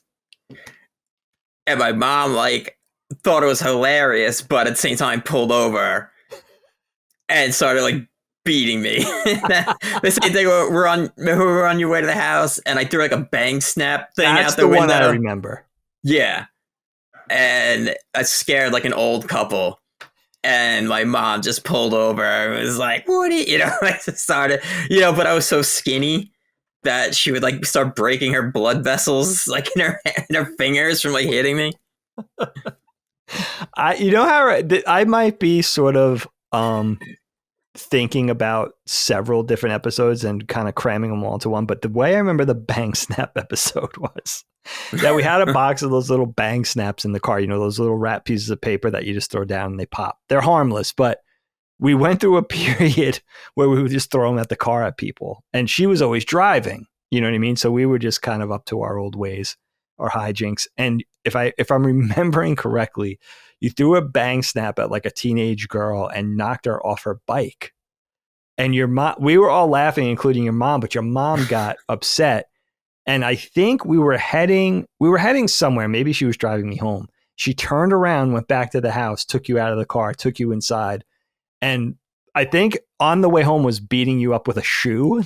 Probably a flip-flop. It was a flip-flop. And then took you inside and worked you over a little bit, then came back out. But you know what the funny thing about your mom was? It was like all Italian moms. Like they didn't hold, like the anger only lasted so long. Like that short fuse, but then you think they were so angry in the moment, like you think like this is going to last the weekend. Like they're going to hold this grudge forever. They're over it in like 10 minutes. And your mom was no different than all the other Italian moms I grew up with. Yeah, but I'm the whole time getting hit, I'm laughing, so it's getting her even more angry that I'm laughing. And they're not hitting to hurt. Like my mom did that too with like the wooden spoon and stuff like that. Yeah, no, I'm not taking like a real like abusive beating. You're not gonna call the hotline. Yeah, no, nothing like that. She was, but the best, man. Speaking of throwing things out of cars, we did go through a whole period of you driving around with eggs. So we would go to Sayville for this all the time because Sayville was like, I don't know, what town does Archie live in? I feel like it was kind of... I'll look it up. Yeah, it's like somethingville or whatever. They had the whole like show about it or whatever. But I feel like Sayville was on that level of it was all, like nice, dainty white people, I guess. Yeah, it was very 50s sitcom. Yeah. It was a neighboring town, but it was much different than Patchogue. Yeah. Yeah, so, for sure. Like Riverdale. At the time, like Riverdale. So Patchogue was at the time. Well, if anyone knows today, Patchogue is like the absolute hotspot of Long Island somehow. So it is all built up. It's like a bar town and a restaurant town, and everyone goes there to party and stuff like that. And it is like just completely and utterly opposite of what I grew up. Totally gentrified. There. Yeah.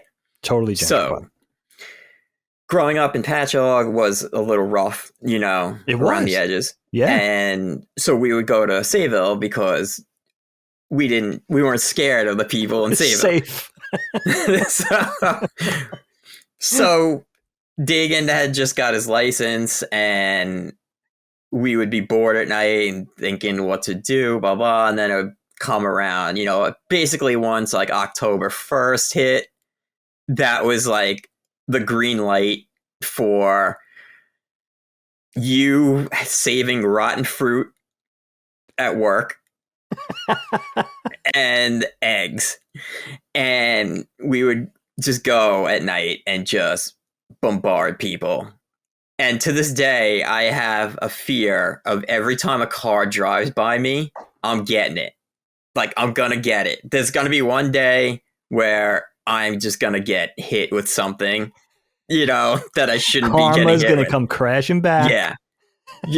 Like we did put the rule placements in. Like someone hit a dad and he was with his kid, and I don't remember who threw it or whatever, but you could tell he was like super mad.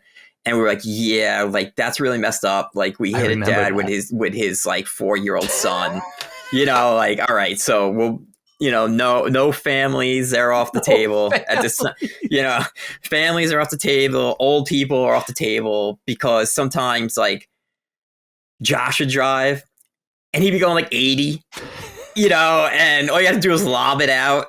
And it's like getting hit with a brick probably because he's going so fast. So I mean, I love that we had like rules of conduct. Yeah, and every time Josh would always drive, and then every time he would be like, "No, let me do it."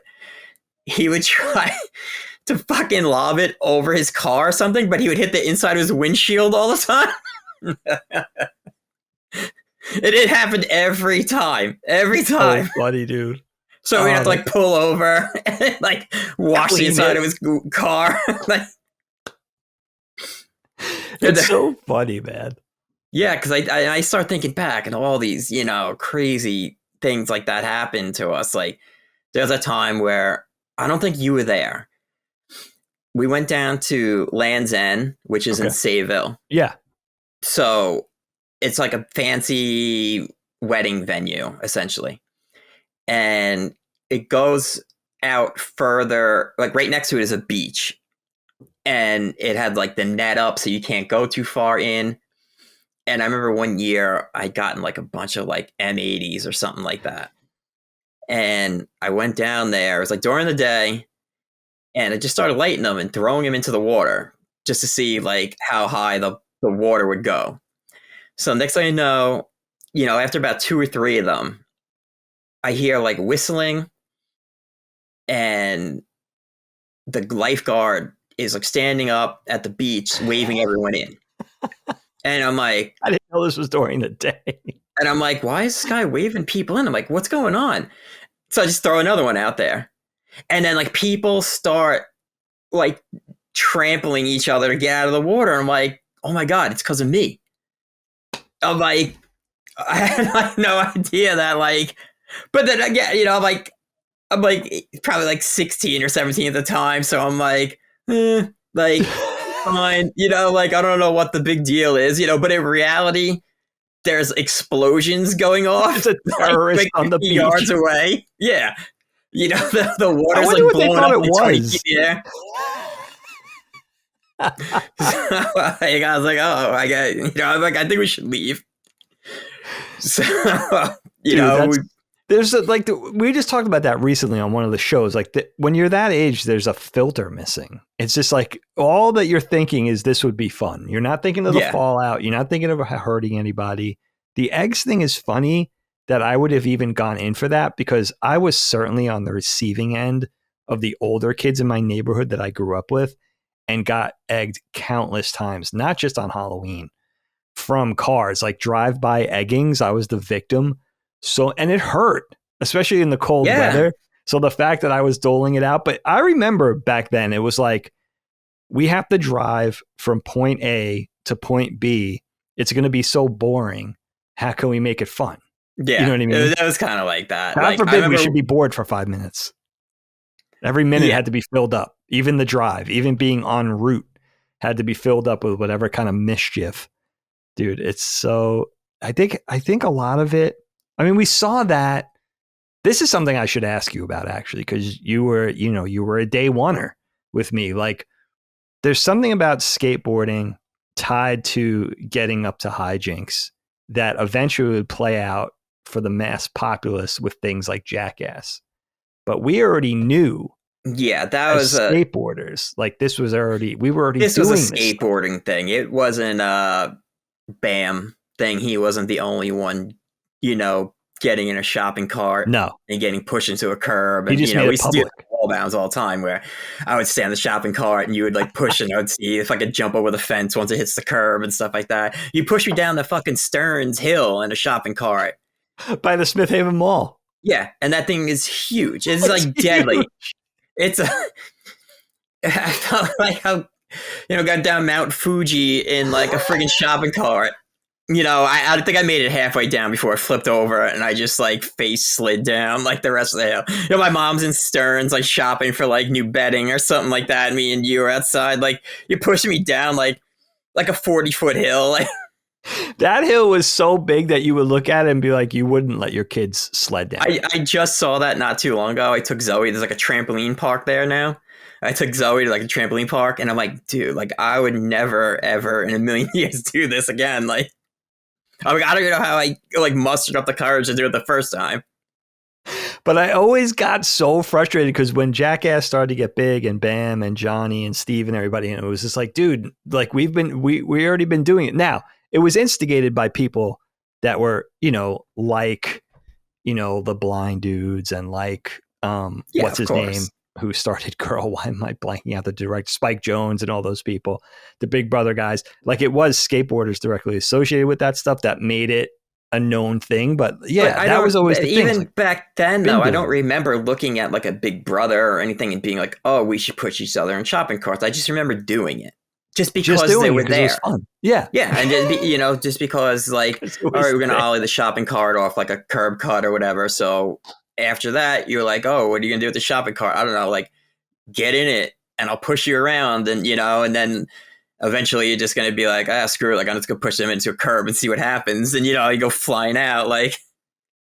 Dude, that's a brilliant point. It was already a prop used in what we were It doing. was just there. It was there. Yeah. So you're skating it, anyway. So That's might a as great well, point. like, like we're young. We're like, oh, like we don't surf, but we're like, oh, like let's surf in this shopping cart and see if you can push me off the, ledge and see if I can still like stand in it when it gets off, if it falls properly or if I'm gonna take a face plant. I remember that one time where it was like dead winter and we were at the ferry skating. And you guys told me you were going to give me, I think, like $20 to jump in through the ice because the ice wasn't hard enough. You could fall through it if you stepped on it. And I was like, what did we call that spot? They missed. They missed. Okay. Yeah. So I was like, okay, I'll do it. It's $20. Like $20 back then is like, $200 for like doing something, when you're a kid. So I was like, all right, I'll do it, but just go to my house first and get me a towel because I don't want like it to, I don't want to be freezing after. I remember this. And then a clammers came in and they had like icicles like on their beards and stuff like that. And they could see us like debating and, whether to do it or not. And the guy's like, what are you doing? And I was like, I'm going to jump in this for like $20, but someone just went to my house to get a towel. And the guy's like, don't do that. He's like, this is shallow. He's like, it's like 4 feet deep and it's all muck at the bottom. He's like, you'll get stuck in the muck and you won't be able to get out. So like, I would have died that day because I would have like head first into this like horrific, like. Can you imagine? But that was so stupid. That was always my thing though. Anyway, it was like, I don't care if I die. I just don't want to get hurt. Dude, I quote you. It's my favorite quote of all time. And but when you said that, I had to acknowledge this was years ago. And I was like, this guy's a little bit of a genius. Who says that and means it? That was like you're, jumping off your roof into the pool. Like that, there was probably like a good 10-foot gap before the pool. Oh, yeah. And I just remember running and just jumping and like, praying that I make it, Dude, There's Jerry a would have killed me. thing to it, I think. And that's the skateboarder. But yeah, it's just that one chip is missing still. Like it's not, the hardware is not all there yet. You're just not thinking like I'm going to get worked. But you saying that was like, you know what? He honestly feels that way. Like, I don't care if I die. I just don't want to get hurt. Yeah, because in my mind, I'm like, all right, if I die, I'm not going to feel anything. Right. I'll just be, I don't want to break my ankle again. Like I broke my ankle like 50 times. So I'm like, I just don't want to break my ankle again. Like, this is like the worst. It's the worst because then you suffer the setback and you're saddled. Yeah. You can't get around. So I remember the first time I broke my ankle, like I tried to ollie off that dugout by Josh's house. Oh, I remember that spot. And I landed primo and I rolled like both my ankles, but I fractured one of them. Oh. And I remember I had to crawl to Josh's house. And remember when they used to gravel the street instead of like, so it was like a fresh graveled street. I had to crawl across the gravel and like go into Josh's house and like call my mom. And dude, after that, like I remember I got, a cast off and everything like that. And I went to skate somewhere. I remember trying to cavallarial off something and I rolled my ankle again. Like it was like the day after, and I had to get put back in like cast and everything. Like that's when you know you really love skateboarding. For non-skateboarders out there, context, landing primo is landing on the side of your board. So if my phone is the board, your phone lands, boop, you're on top of the side of the board. Dude. Yeah, so you have worst. Like you don't want to be a primo. No, when you land primo, it's a 50-50 chance of either you're gonna get out of it okay or you're not. That's a great way of putting it. Yeah, it's complete chaos. It's like, yeah, the roulette wheel. Dude, you say so many, the taking it back to the Jackass thing and thinking about like our suburban playground and just being in the midst of parking blocks and shopping carts and milk crates, and like they were our toys. Like we didn't have skate parks. If might have had one or two indoor skate parks that we had to travel to. Yeah, it we was were up just in in the shopping, like Rye, New York or something like that. It was like all the way upstate was like the indoor park. That was the only indoor park, you know. That was true. Yeah, until the one, there was that brief one that I guess started as a roller rink in Bayshore, right? So your neck of the woods, back in the number 9 day. Number 9 was a little known. Oh no, that was Northport. Northport. Yeah. So Northport happened, and at the time that opened, I wasn't really skating. That was like after you had moved or whatever. Yep. And then I met some skaters in high school. They were like younger dudes who came into high school. And I remember going there, and I was still dressed with like the big pants, like small wheels thing. But at the time, skating had evolved to more like everyone looks like an Atias flea market gangster. You know, so they're all wearing like Boss jeans and like, that's right, you know, Tommy Hilfiger, you know, hoodies and shit. Yep, Nautica. So I remember it's funny because I'm, you know, friends with, you know, Brian Davis. I remember he came up to me at the time. He's like a Long Island legend too. He is, and he came up to me at the time and he was like, "Yo, Green Day, like, want to buy some wheels?" And I remember being like, "This motherfucker just called me Green Day." I'm like, what the? Ouch. Yeah, like, I gotta listen to Green Day. And at the time, it was when Green Day was popular, so it was even worse, you know? Yeah, that was the essence of that, an insult.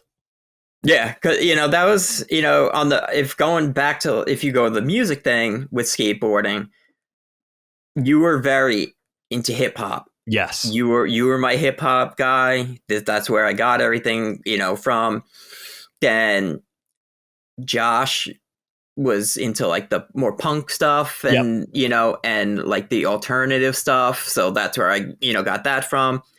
And then all the Sayville dudes, they were really into hardcore and punk. I remember that. I remember them listening to Green Day in like 89, 90 way before, early, you know, all these, you know, Pennywise, all these like pop punk bands that are popular now, they were into, you know, at their like demo tapes. I think, you remember Phil Henready? Of course. Yeah. Yeah. I think he was in that band 7 Seconds for a while. I think you're right. You know?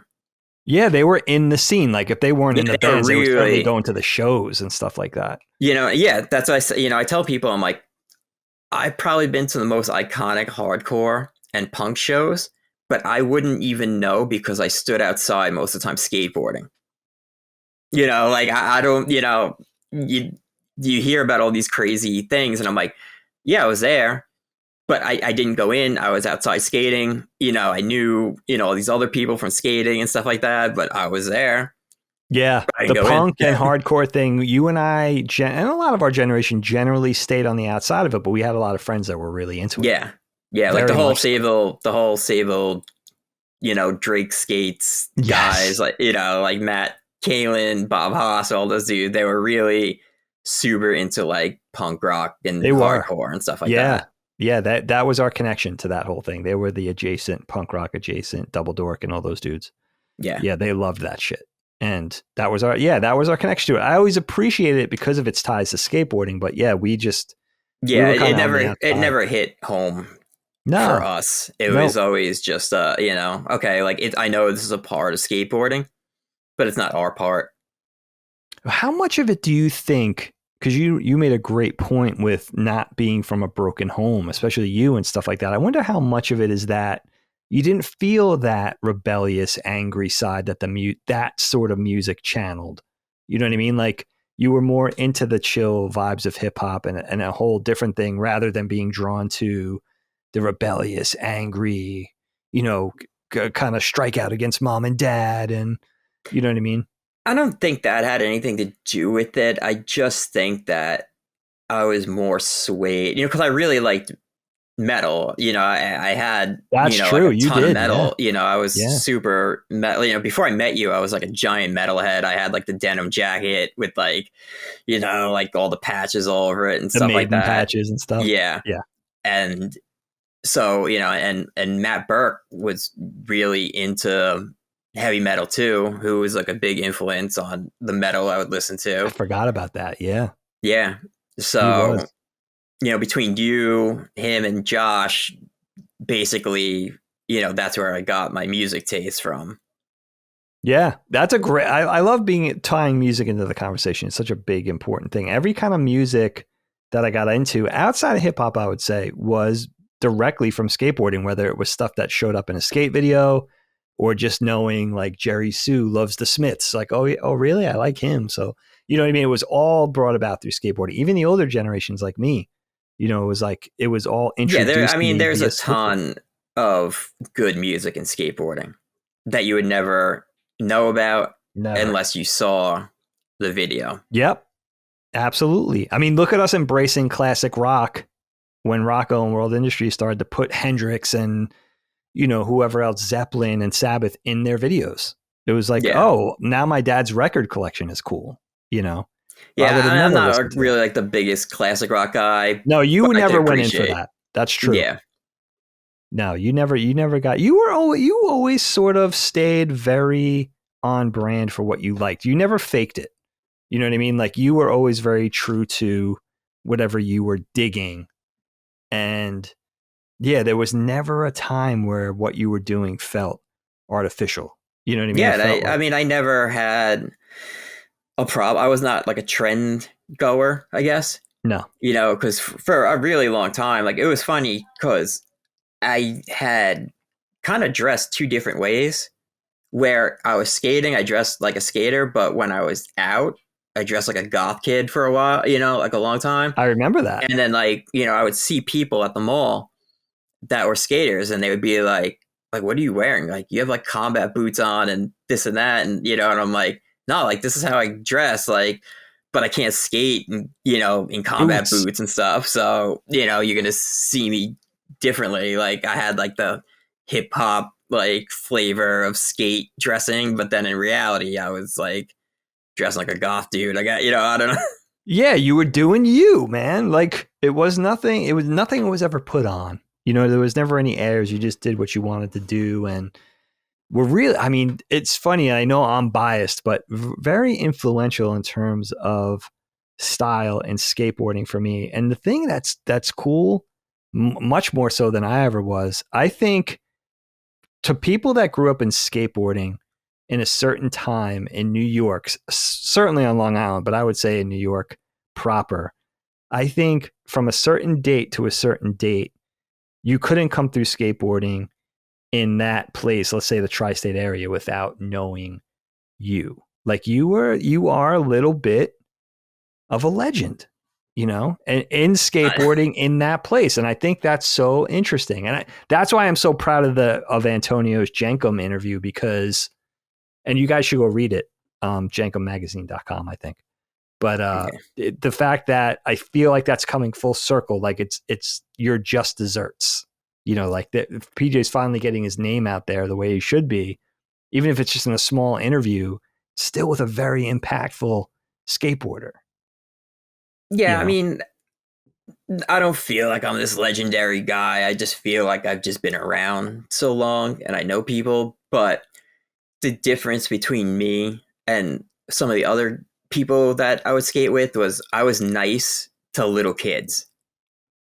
And a lot of the older dudes couldn't be bothered. They're a nuisance, this and that.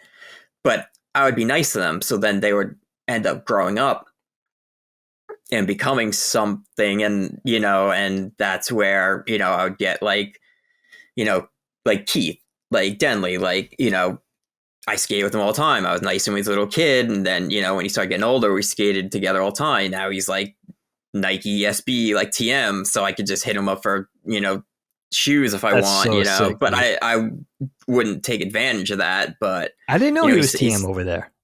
Yeah. I think he does like athletic wear now of like SB or something. I'm not sure. So one aspect of it. Another Long Island legend. Yeah. Oh man, He's great skater. Funny such dude. a cool guy too. I used to Really like nice kid. every time I would like drop him off at home, I'd be like, I'm not stopping. You got to get out. And I would make him like try to get out of the car was still rolling and stuff like that. But then eventually, like, I would stop. Like eventually, he lived in Sayville. He was a stable dude. Right? Yeah. Yeah. He was a cool cat, dude. It's amazing to think about your legacy and your impact on these generations of skateboarders, and just never being professional yourself, never really being an industry insider from a business perspective, but just being part of the scene. Yeah, I mean, I had like a local sponsor, local board company I rode for and stuff like that. That's true. You've been in and out of that a couple of times. Demos and stuff like that. But I never tried to be pro. I never felt like I was good enough to be pro or anything. And, like skating, especially skating with you when we were younger, you were so far ahead of me. I was a lot older. And then, I mean, obviously, like, I got a lot better just by, skating with you, but we skated differently. I felt like our tricks were different. Definitely. 100%.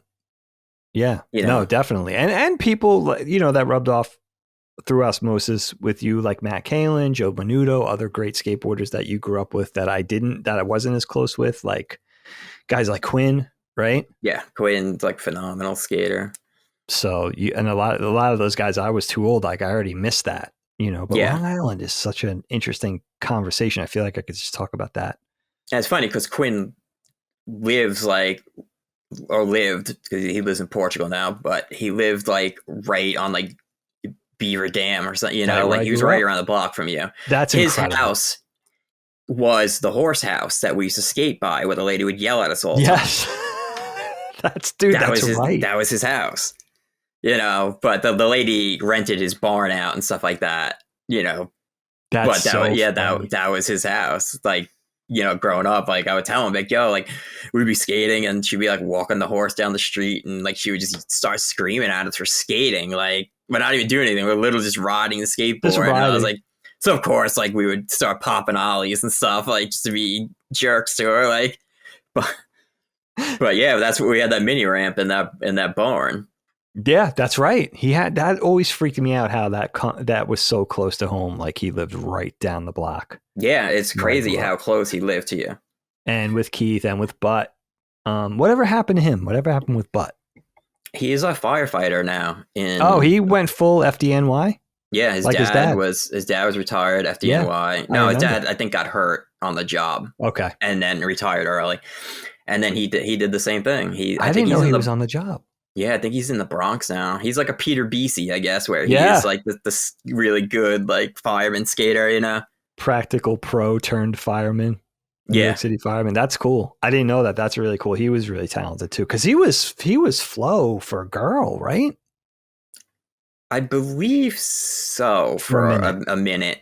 Yeah, and then I think they just kind of dropped him off or whatever. But it was like real flow. Like I was like shop flow for like Toy Machine at one point because of the shop I was working at. The rep was like, what do you like? Which is common in skateboarding, where one brand will, hear like, oh, there's the one good guy at the shop, like they order from us, let's send him a board or two. Like, so at the time, like it was Toy Machine. We were ordering a lot from Tom Yetto, and at that time, I think it was Hollywood Foundation and like Toy Machine. Yeah, that sounds right. And they were like, oh, like what brand do you like best? I was like, I guess, Toy Machine or whatever. So the guy used to send me boards through that. And I would have to like fight the manager of the shop to like get them because the guy wanted to keep them and sell them. Right. And because he'd be like, it's my money. I ordered these boards and these 2 free boards are for me because I ordered the thing. I'm like, that's not really how it works, but that's your shop flow a lot. So like the guy had to have the rep call him and tell him like that, so he would send like 2 packages. Like it would be like one full of the boards and then one, the boards for me or whatever. Just give it to the kid already. Like, yeah, exactly. I'm like, son of a gun. But there's no way, I would ever be able to actually get on Toy Machine. Those, especially at that time, it was like the rail chomper, like days of Toy Machine. That was their era. Yeah. Yeah, that was their time to shine for sure. Yeah, that's cool. I forgot about that blip. Yeah, that's interesting. And you know what? I feel like the guys, like the mainstays that have been in it, that are so integral in the scene and kind of motivating the local scenes, like they deserve that too. It might not be necessarily just skill, although of course you were good enough because you had just from the standpoint of you skateboarding for so long. You know what I mean? But even if you're not pro status, like who is? You know, give Yeah. these people the Yeah. people And that are like impactful. a lot of my friends who are older, they all basically end up working for Vans. They all just go up through the cycle of Vans, and like there's always someone I know who's like the manager of like the House of Vans, so you could just go there and skate like whenever. That's Because a great it's always like perk. someone I know that is working. You know, that's running the place. That's so cool. Yeah, that's good for all the friends of that person too, because now you Yeah, got that yeah, network. 1,000%. I That's mean, you so can get cool. like I don't really like Vans, but I can get them for free, I guess, if I was wanted to. That's true. You've never been a Vans guy. Nah, No, you never been on that. it's the whole. Wow, like I tried skating in like slip-ons at one point, and I was like, my feet hurt like a lot. I remember I was trying to switch from big spin the great at Flushing and like slip-on Vans, and I just remember like my feet just really hurting by the end of it. Yeah, there's nothing there. It's just canvas and a little bit of rubber. There's no there's no Yeah. support. But even Although I so, love like them, but there came a time where I started skating non-skate shoes. I was skating Jordans and yeah, stuff like that's that. right. Yeah, you really were. Like back in like the early 2000s, and I skated like Fila's. I was skating all the like gangster dude shoes at the time. Like, Yeah, you they were running felt Fila's. better. Yeah, I did. I had like every color Fila. I remember that. Like forever. You were running those for a while. You got to go with what you're like. I love the fact of a shoe that you could really feel. Like a slip-on Van is nice, but you're gonna bust if you take it to a certain level, you're gonna hurt yourself because there's nothing there for support. Yeah, I never understood how dudes throw themselves down like huge things in like slip-on Vans and stuff like that. Like that ragdoll guy was like just hucking himself down like 20 stairs with like basically barefoot, like. Yeah, it's real. Yeah, no, that's true. It's like instant heel bruise territory. You're just asking for it at that point. I understand style wise. I understand looking a certain way. I understand the aesthetic. Yeah, I've definitely done the fashion over function thing like 1,000%. Who hasn't? But at the same time, like when you're trying to skate a rail, like a 10-stair rail or something like that, I don't really want to try to do this survive with like slip-on Vans on. Yeah, like it's gonna hurt. Like when I fall. Like I've never really I don't think I ever got a heel bruise, but my ankles are just so bad from skating that I get like cortisone shots at them and stuff like that. I need like definitely surgeries on both ankles, but the doctor was like, "Oh, you'll be off your feet for like a year." Wow, with the surgeries? Yeah, because they have to like, this guy's like, I'm gonna have to like put like an internal band in there and fuse this to that and this. I don't know. It was like a whole mishmash of things, but he's like, you might start walking upstairs sideways though. And I was like, I'm not really ready for that either. I'm like, I'm still 45. I don't want to be living like a 90-year-old man. Like, yeah, let's not age it. Let's not do the rapid aging thing too much. Yeah, ankles are. Yeah, that's ankles are tough. That leads me into the last thing I wanted to talk to you about, man.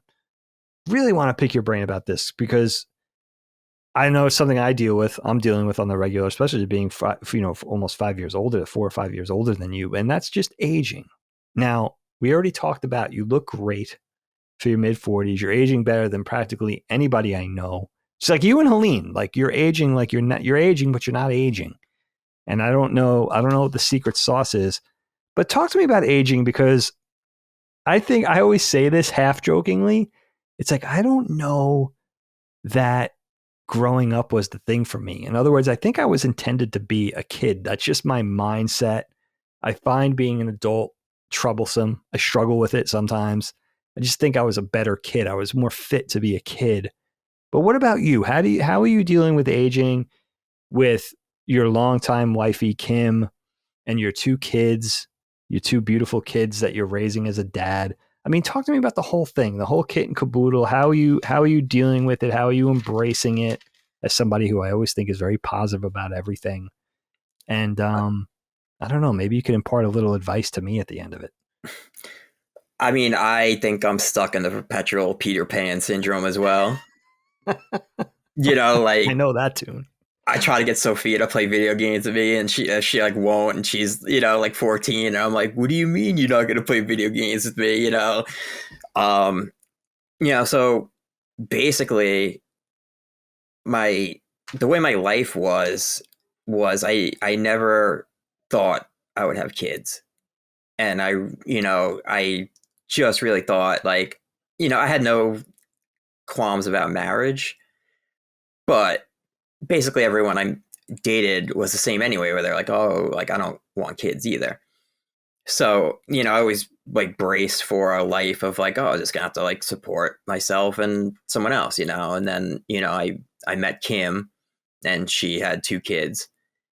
And so I knew it was a package deal, so I had to, change up, the way I was living a little, but I basically kind of, when I have a girlfriend, I'm not out as much anyway. Then when I don't have a girlfriend, I'm out skating all the time, and I'm going out at night, and I'm going to clubs still, and in before, me and Kim were dating, I was going out all the time. I was skating every day. In my at the time I'm in my mid-30s, and I'm still partying until 4 a.m. some nights, at some club in the city, So yeah, that, not that it had to stop or anything like that, but I just don't have the desire to anymore. And, I really do enjoy being home with my family. It's especially, Kim, since we have that horror movie bond. sure. That she's super into new horror movies, and she has this giant list in her phone where she adds to it all the time. And then I'm still in that. I still come from the days of Where's Rooms and AOL and IRC and stuff like that. So I'm still into pirating stuff. So I'm constantly just downloading, all these new movies for her. We'll watch them every other night, because on the other hand, she's super into reality TV. So I knew that about her. Yeah. Yeah. So, we watch all the reality TV shows. She's on to Housewives and 90 Day Fiance and, stuff like that. So we watch all those shows, and then she goes on Reddit and she lurks on all the 90 Day Fiance and Housewife stuff. So, and she gets all these personal details about the people and stuff like that. Oh, so she gets deep. Yeah. Yeah. She'll I'll be playing video games. I'll usually play video games until 11, from 9 to 11. I'll play a 2-hour thing when the kids are getting ready for bed and everything. And then she'll be laying in bed on Reddit, and then when I'm done, she'll have this whole list of things that she wants to show me about all the cast members and what they do in real, and the scams they pull, and all this crazy drama. And then we'll pop on she'll DVR things, and then we'll watch that, and then we'll watch a movie or something like that. But she got this bias where it's even at this point, it's oh, the movie's from 2020, that's old. I don't want to watch that. What do you mean? It's old. It's a few years old. It's 4 years old. So I have this massive VHS collection of horror movies, that's worth a ton of money, especially VHS collecting is super hot right now. Are you still collecting actively right now? Not as much, because the tapes are a lot of money. It's ridiculous, now. Right? Yeah. I saw I saw someone trying to sell a copy of, not this is the hardest thing to find or anything, but Rad. Yeah, and sure. I think they wanted $150 for it. Holy shit. Original VHS used. Yeah, is it used? Not, Wow. I bought that for like $5 or something like that. I've got my copy for, I do have a lot of like B grade tapes that were limited, and those are worth like those are the ones that are worth, those are like the collector's collection type thing, and those are like the Grail tapes. And I have a bunch, that are worth like a ton of money. And Kim and the kids mostly are like, why do you like buy all these comics and VHS things? And I'm like, I'm like, be happy I am. I was like, they're all yours when I go. So I was Right. like, I have like thousands of comics downstairs. I have like, hundreds of VHS tapes. I'm like, This is your sell them if you inheritance. want. Yeah, exactly. Like you could buy a house with like, this wall behind me, I'm like, I forgot about your comics. Are your VHS, because comic books is another big thing for you that I know you got into. Are your VHS on display in the basement? they're in the basement and I don't know if you could see that wall behind me. Okay. I see a little, I see him up there. By the Yeah. lamp. Yeah, that whole wall is filled with tapes. There's like a little break in it or whatever, because I got like a shelves and then it goes to like a cabinet. Yeah, I see those But up it's there. still Okay. filled. The whole thing is just filled with VHS. There's probably like It's a few incredible. hundred VHS tapes behind me. And yeah, as far as comics goes, like I was, like I cut back a little, but mostly like for the holidays or something like that, if they're, or like my birthday or Christmas, they'll be like, what do you want? And I'll, throw out like a few, graded things off of eBay where I'll just like kind of buy it myself and just be like, here, just give them to me. That's so cool. Yeah, you were doing, I mean, you were really active in comic collecting for a while. You were doing the whole Wednesday Warrior thing, right? You were going every weekly and checking Yeah. out the newest titles and all that kind of thing. Yeah. I mean, now I'm not that big into Marvel anymore. I think it's probably because the MCU kind of took over and really directed the comics towards the MCU instead. And I didn't know that was going on.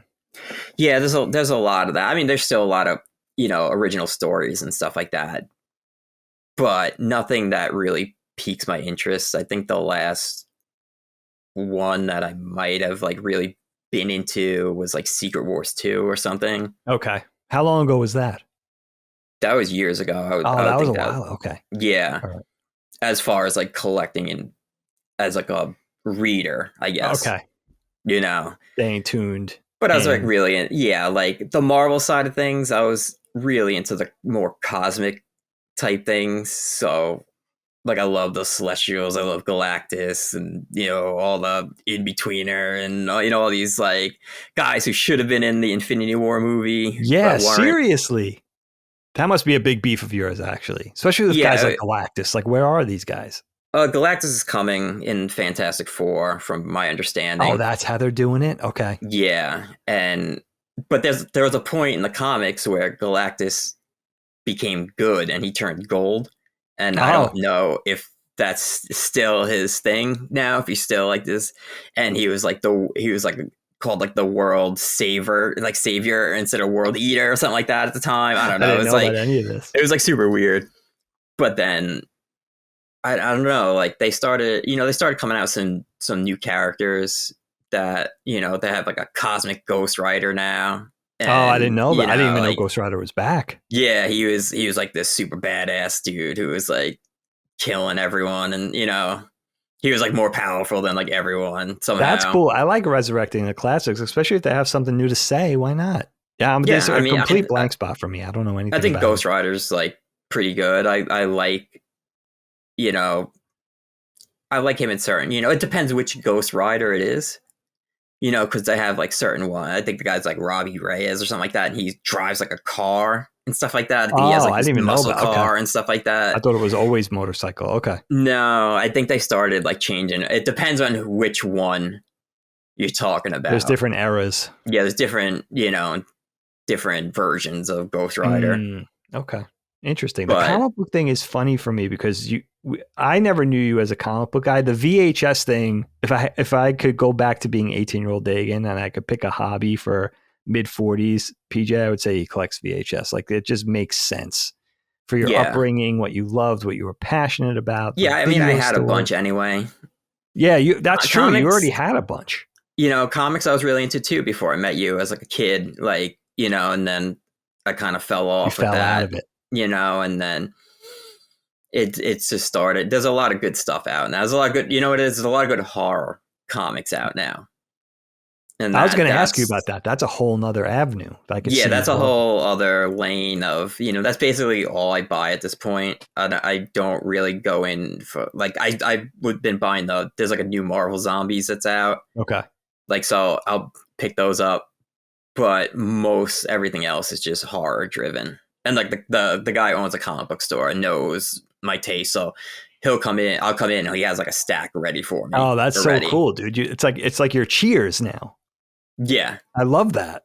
Yeah. Dude, So I friggin' love like that. literally, like I haven't been there in a few weeks, which is abnormal.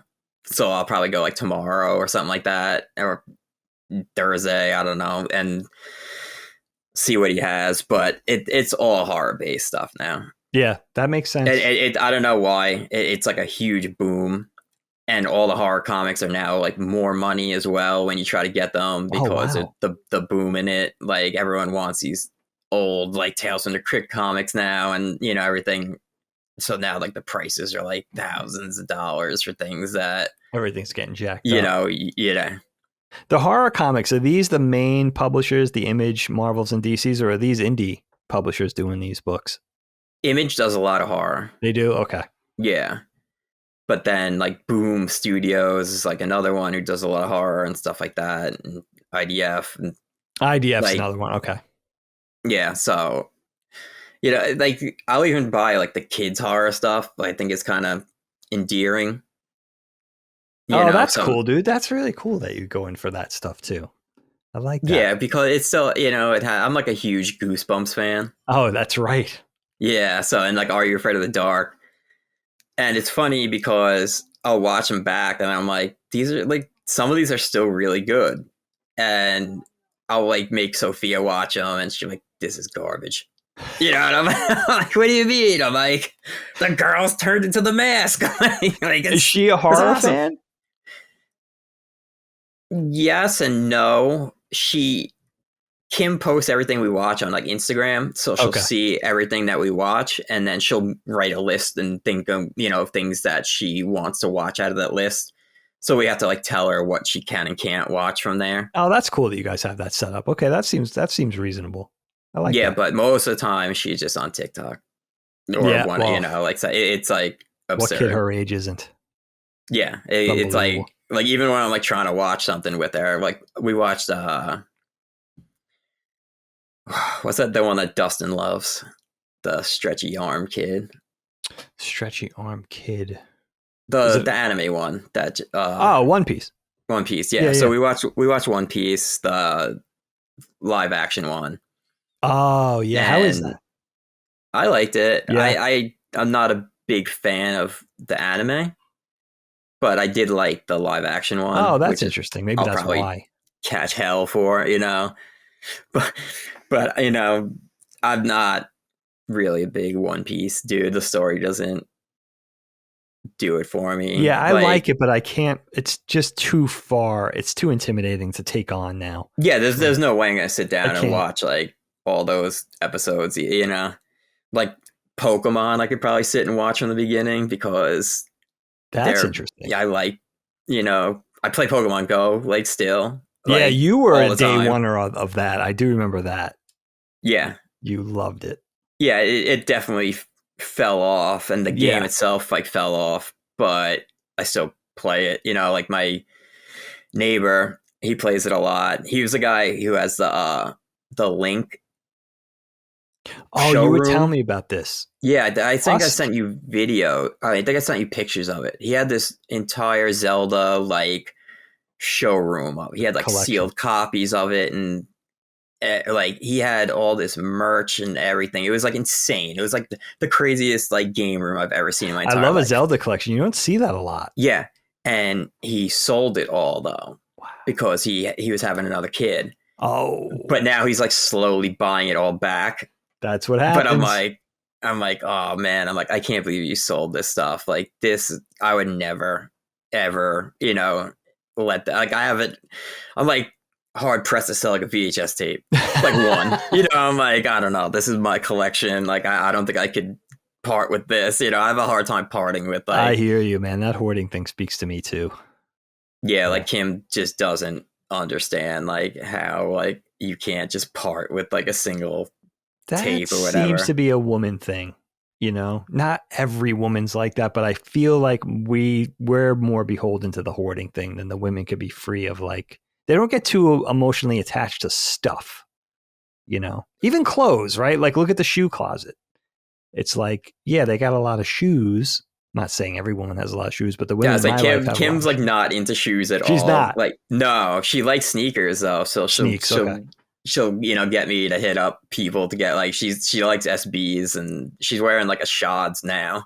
Oh, that's so sick. I just saw the latest ones. They look really Yeah. cool, actually. Yeah, she has like a black and red pair that's like super nice. That's so cool. I'm so happy for him anyway. But the whole thing, yeah, with you growing up, it's so, what's funny, man? I mean, I've known you for going on 35 years. I've seen you with a lot of girls, with a lot of women. The thing about Kim that strikes me is it seems to me like you found your soulmate. Not only were you ready to settle down, and just kind of grow into that thing of being a family man, but you found somebody that like all of us, you find the right person, the appropriate person to do that with. But you know what's funny about you, man? I can remember you from being like a middle to a late teenager, and you would have been the one friend I pegged as like I could see him as a dad, so like a good dad someday. Yeah, Like everyone I says always that. thought of you as being a great dad, way before kids. But it was what it was to me, it was always like, "Oh, you're so good with kids." And I'm like, "Yeah, cuz I can leave." Like they're not my kids. Like yeah, I'm great with your kid because I can leave after. I don't have to, take care of your kid all night. But some people just don't. But you were always good with kids. Like I think of like your little cousin Yeah, or your little Anthony. Yeah. cousins or just whatever kids were around. You were always one of those people that just were in tuned with. You were comfortable with children, and they didn't scare you, and you could entertain them, and you got a kick out of them. And not everybody's like that, And Yeah, so everyone I would always think be like, "Oh my god, like you should just be our babysitter." Like blah blah. Like you're great with kids. Like we don't even need to hire a babysitter. Like just call you over and you'll play with our kids the whole time. what do you think that is? Is that just being, because I'm like you in that respect too. Is that just being young at heart and just remembering what it's like to be a kid and Yeah, I having those think kid so. like qualities, those childlike qualities? I I think think it is. so, and I think it's just it's also a creative thing as well, where you get to sit and draw and paint and stuff like that, and not you're not doing it on your own time. You're not doing it serious either, so you could just sit and doodle kind of with them and Dude, I love that. riff off of what they're doing. I Like, think oh, that's you're so smart. you're drawing this monster. Like, I'll draw his wife or something. Like You're naturally inclined to those things anyway, so it's just like doing with the little. It's so that's so cool. I don't know that many of my closest friends. I think of my other best friends. And there's a few. None of them go back as deep as you and I, but they don't like kids like you. You know what I mean? Some of them are just never going to have kids. yeah, I And mean, I was really there. Like, I never thought I would have a kid or take care. That wow, I never knew I you felt really that way. thought like that's that was kind of like a reason why me and Jen broke up, was I didn't want to have a kid, Oh, I and didn't know she that. I she remember Jen, was very cool yeah, she person. was like the only girl who I had dated who was really into having a kid, Okay. and then it just wasn't gonna happen.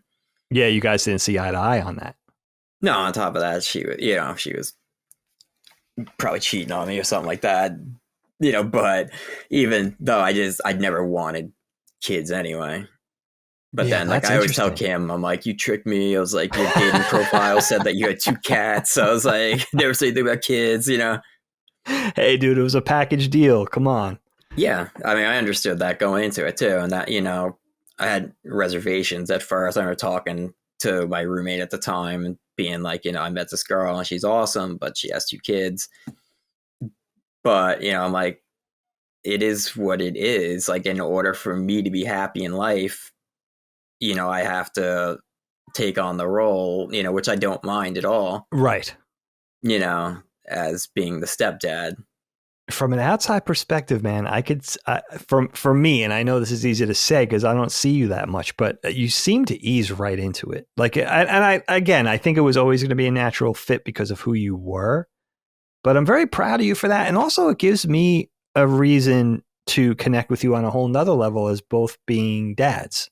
You know what I mean? If you told me when you were 14 and I was 17 or I was 18 and that we were both going to be dads someday, like I'd have been like, oh yeah, like, of course, you know what I mean? Yeah, like, I feel like that's the natural order of things. Made but sense. There was never a day where I woke up and it was like, I want a kid. That's so interesting. And it's weird. Like Kim doesn't understand either. She's like, I don't understand how you never had that. Like, yeah, because it seems very you to be like it seemed like a natural evolution. I never knew you got to that point where you were just kind of all but ruling it out. That's also very interesting. I never talked to you about that. Which is cool. I had a vasectomy. Oh, I see. I never knew that. Yeah. Like Dude, I literally it was not gonna just like, it's not happen either way anyway. So wow. Even I'm learning something during this podcast. That is interesting, dude. Well, listen, I think it's so nice to finally have you here. I know this was a build up. This was years in the making. And I think a part 2 certainly is warranted, and who knows, maybe even a part 3 in the offing. Yeah, but I have so many notes about you. I want to get into stories. The horrible things you've done growing up that you do want to touch on right now. Well, you know what? Actually, in closing, if you don't mind, if you got a couple minutes, give me one more story. Give me another one of your favorite stories, and I'll see if I remember it, or maybe it's something that's off my. This one was like, this is a crazy one. Give me one. So, all right. Remember, it had to be like 91 or 92 or something. Okay, like so that. This is early. So, but we were still like really good friends at this point. It was during like the height of our friendship, and I think I was in ninth. I had to be in ninth grade. Okay. Because remember, we used to go down by Josh's house and play Street Fighter at the pizza place down there. Of course. And then they had all the metalhead kids that were turning into like the white trash homies, but their girls are still like metalhead girls and stuff like that. I remember exactly who you're talking about. So then we were at the pizza place one time and we heard like a commotion, and it was when like all the Ecuadorian and El Salvadorians started moving into Patchogue. Sure. And from my understanding, one of them thought the metalhead's girlfriend was a prostitute and offered her money, and they got mad about it, and it started this whole beef between them and stuff like that. And we were in the pizza store playing Street Fighter, and the guy came in and was like, yo, like, whatever, he just suplexed this El Salvadorian like outside, like on the like in the middle of the street, and the guy's not moving,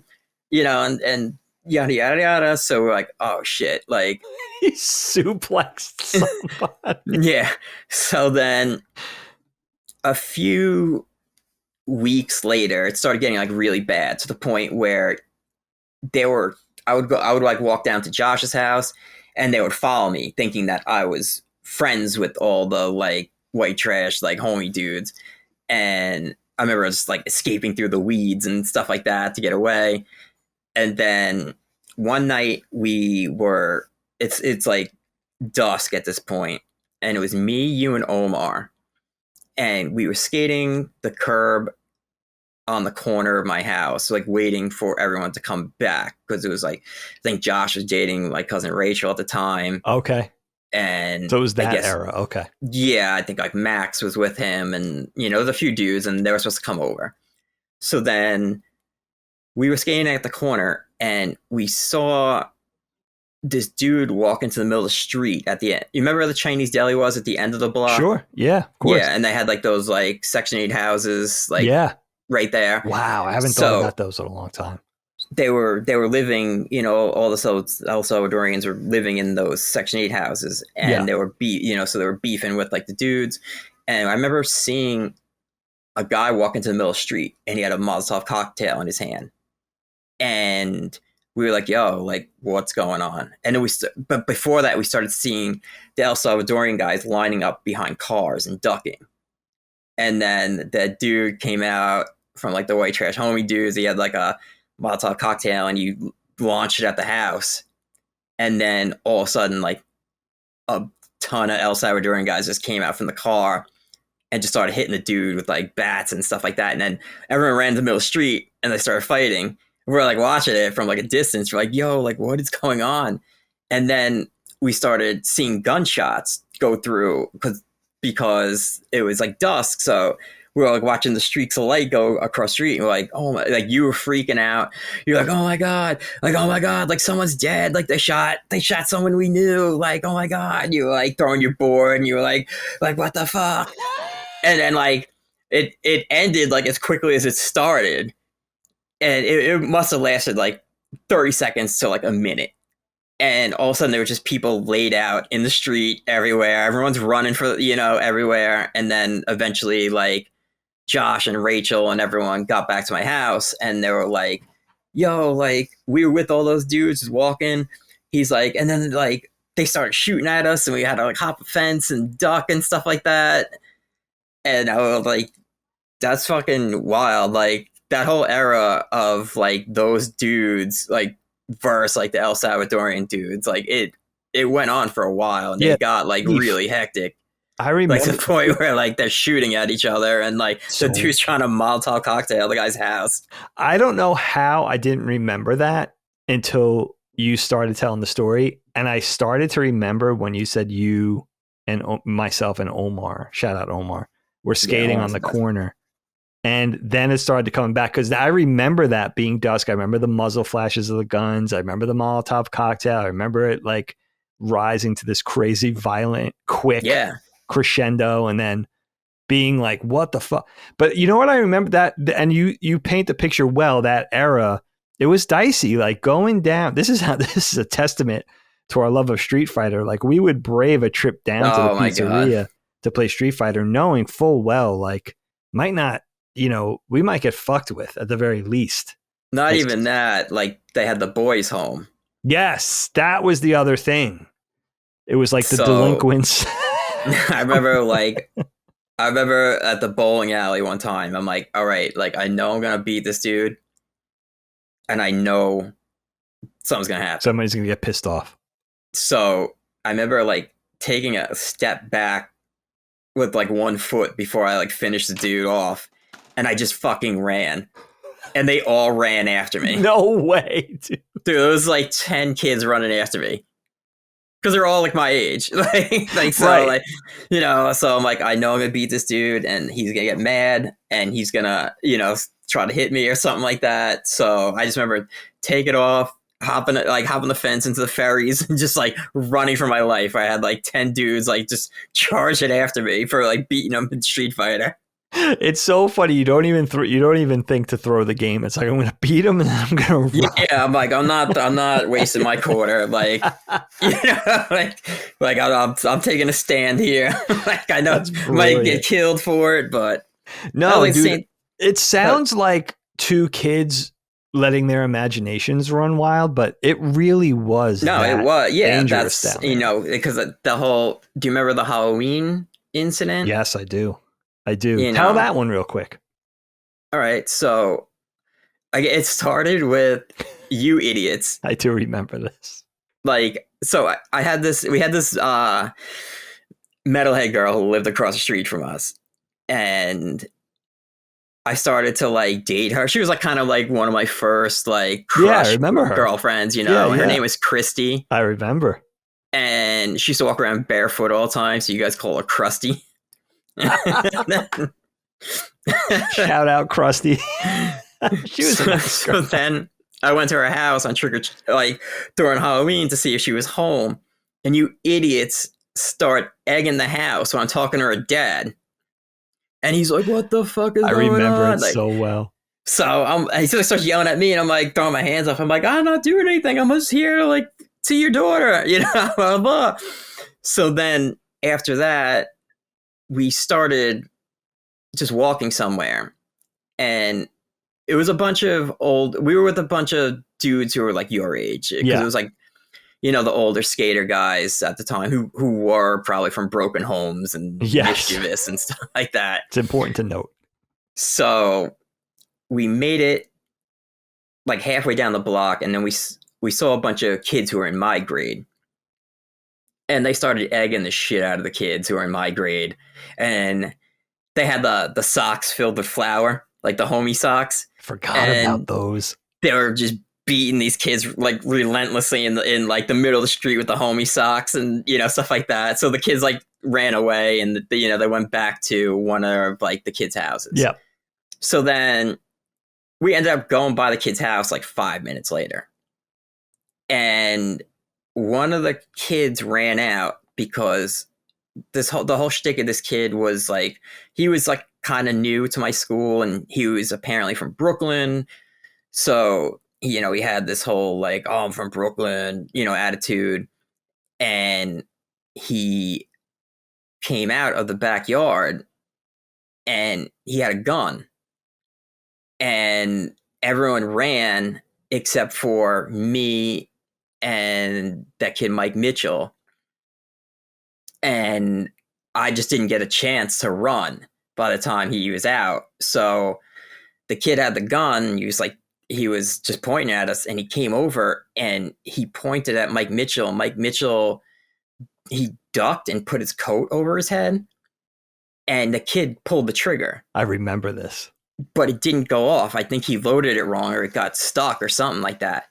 So Mike Mitchell was like a lunatic. So once he realized that he didn't get shot, he got up and he had like, I think he had plastic knuckles or something like that. Like the really hard, like brass knuckles that were plastic. Yeah, yeah.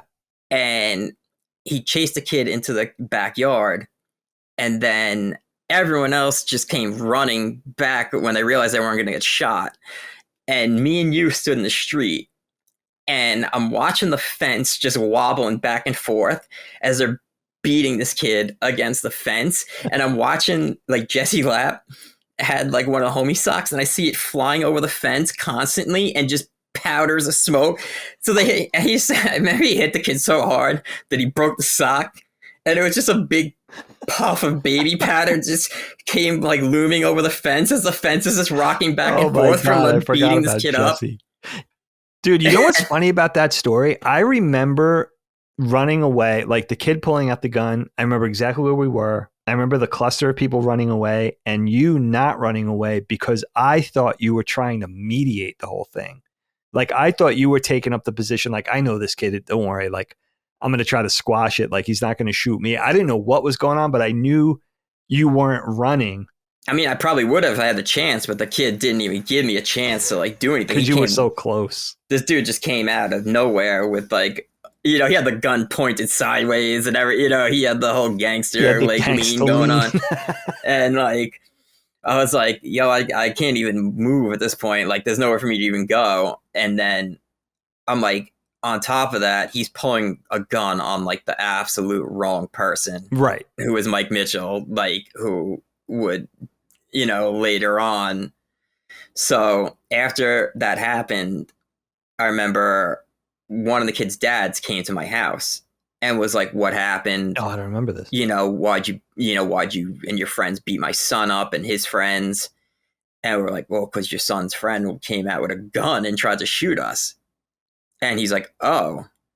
He's like, yeah, they left that part out. And I was like, yeah. I was like, well, maybe you should tell your son's friend not to be pulling guns on people. So then I remember going to your house after, and we slept at your house. Okay, that was Halloween night? Yeah, it was Halloween night. Okay. And so during the day, they beat the kid up. And then at night, I didn't know anything happened until I went to school on Monday. So on Monday, I show up at school and I get like thrown against the locker by the kid from behind. No way. And he's like, tell your friends they're fucking dead, blah, blah, blah. And I'm like, why? I'm thinking that they just, beat him up that one time. Right. So apparently no one told me that they caught him again at night. No. And they ended up like breaking his teeth out. No And- way. What? But yeah, the kid had to go for like, he had to get all fake teeth. Who was this? Who beat him up? I think Mike Mitchell was beating him. I think everyone was just beating this I don't kid up. remember I don't that know. dude. I heard the kid tried to crawl under a bush, and they dragged him out. No way. And I think someone kicked him so hard his eyes are bleeding. Holy shit. So, and this was all over the course of like a couple of days, like a weekend. Yeah, not even. This was one fucking day. So That's it was insane. Yeah, it was Halloween was on a Saturday, and then I don't remember any of Sunday. this fallout. Yeah, Sunday. I don't know what, it was just a normal day. I guess no one. I probably saw people, but no one told me anything. And then Monday, I go to school, and I have this kid and all his friends, yelling at me that, they're going to kill me. They're going to kill my friends and all this stuff. And I'm like, wait, you realize how badly you just got beaten up. And I said this to the guy, I was like, what do you think is going to happen if you try to beat me up or go after these kids, like in a real fashion, Right. like, I'm like, what do you think's going to happen to you? I'm like, you already lost your teeth. Like, so, but no one told me this. And I said, I told the kid, I was like, look, no one told me that they did this to you at night. I'm like, sorry that happened to you. I'm like, but then again, you did pull a gun and try to actively shoot someone. I remember that like it was yesterday, but maybe I'm misremembering because as I remember him pulling out the gun, I do remember that there was one or two pops. Now, I don't know if I'm misremembering it and just dramatizing the story in my own head, but I thought I remembered hearing the gun pop a couple of times, once or twice. No. So it never even went off. No. And you heard him pulling the trigger. He we pulled were the trigger panicking. Twice. Okay. And then that's when Mike Mitchell realized the gun wasn't going to go off and got up. And that was it for him. That was when he punished the dude. Yeah. They must have beaten this kid like really to the point of like, this kid was really hurt. That's insane. And then I heard like some other, they were telling me that like some of the other kids tried to defend him, and then they just turned on the other kids and beat them up as well and stuff. But I was like, I'm trying to explain. Eventually they understood because they thought I had them do it, and they were like, "Why did you have your friends beat us up?" And I was like, you were pulling the strings. Yeah, I was like, I didn't. I was like, we got into like a friendly egg fight. It started off as a Halloween thing. Yeah, like a homie sock fight or whatever. Right. I was like, and then we saw you later, and then your friend came out trying to literally kill us. I was like, unfortunately, he picked the wrong kid to pull the gun on. So I was like, that's what happened. Unfortunately, I don't know what to tell you. And they squashed it in like a day, and it went from they weren't angry at me. They wanted to fight the other dudes, and who actually like beat them up. Yeah. But I told them, I was like, this is gonna happen again. Right. Like when does the cycle? Those dudes are like seniors. We're in like 9th grade. They're seniors and they're psychopaths. I'm like, so like. You're not gonna, I would suggest just dropping it now. Yeah, there was some rough trade growing up in your school and my school. It was rough. I know that people think of Long Island as the suburbs, but we were in a spot where, people got up to no good. It was good that you could dispel the notion of you being a ringleader. You certainly weren't like that type of. No, I would never be like, guys, like beat this kid up for me. Like, man. But. Yeah, it is interesting that we got ourselves just skateboarders and lovers of video games and generally just we got into our own hijinks, but we weren't trying to hurt anybody. But we did find ourselves in some interesting situations with some shady. Yeah, genuinely shady. Yeah, for sure. Like I definitely have that like mentality of like try anything once kind of thing. Like so like I'll find myself in some like very odd situations, sometimes. But we were. Just rolling around the neighborhood. That's how it was. Yeah, it wasn't like malicious. We weren't like no. We never trying to like walk around and fight anyone or anything like that. But that guy, we got some good stories to tell now. And listen, There's many more stories. PJ and I will come again and we'll do a specific topic, or we'll just do a part 2 of all this when Colin needs another rest. And just for some explanation, Colin and his blushing bride are just back from their little Boston trip. So he needed a little spell. And then the three of us saw an opportunity and said, maybe this is a chance to get PJ on finally. And if Colin needs a break and he's getting back into the swing of things, let's get PJ on the show. And this was fun, man. I mean, another one in the books. Let's sunset this thing. Peach, thank you so much for being here today. I appreciate you. And how do you feel about your podcast debut and closing thoughts and all that? Talk to me. I'm down for this whenever. I talked to Cog. I talked to, obviously you're my best friend. Colin, like a little brother. I'd be down to do this whenever. All right, cool. And you're a natural, dude. You rolled right into it. You don't seem a lot of people get nervous. Oh, yeah, I was a little nervous at first, but you didn't seem nervous. Colin tricked me into my first podcast by just telling me that we're going to talk about Star Wars for an episode of back then. What was it on his Colin's Last Stand channel? His fireside chats. Okay. And then it was a secret tryout, but I didn't know that. So I had a little diversion to think it wasn't a big thing, so I didn't get nervous. But a lot of people get really nervous. I felt like you rolled right into it. Maybe that's because you listen to the podcast. You're a podcast listener, I feel like armchair podcasting just helps, just listening. Yeah, I mean, especially between me and you, it's just natural. Good point. It's just a conversation, just talking, two friends talking. Well, listen. I appreciate you, my friend. Much obliged to everybody out there. Thanks as always for your love, your kindness, and your support for Knockback and all things Last Stand Media. You know the drill. Patreon.com/Last Stand Media for early ad-free access to the shows and merch at laststandmedia.store.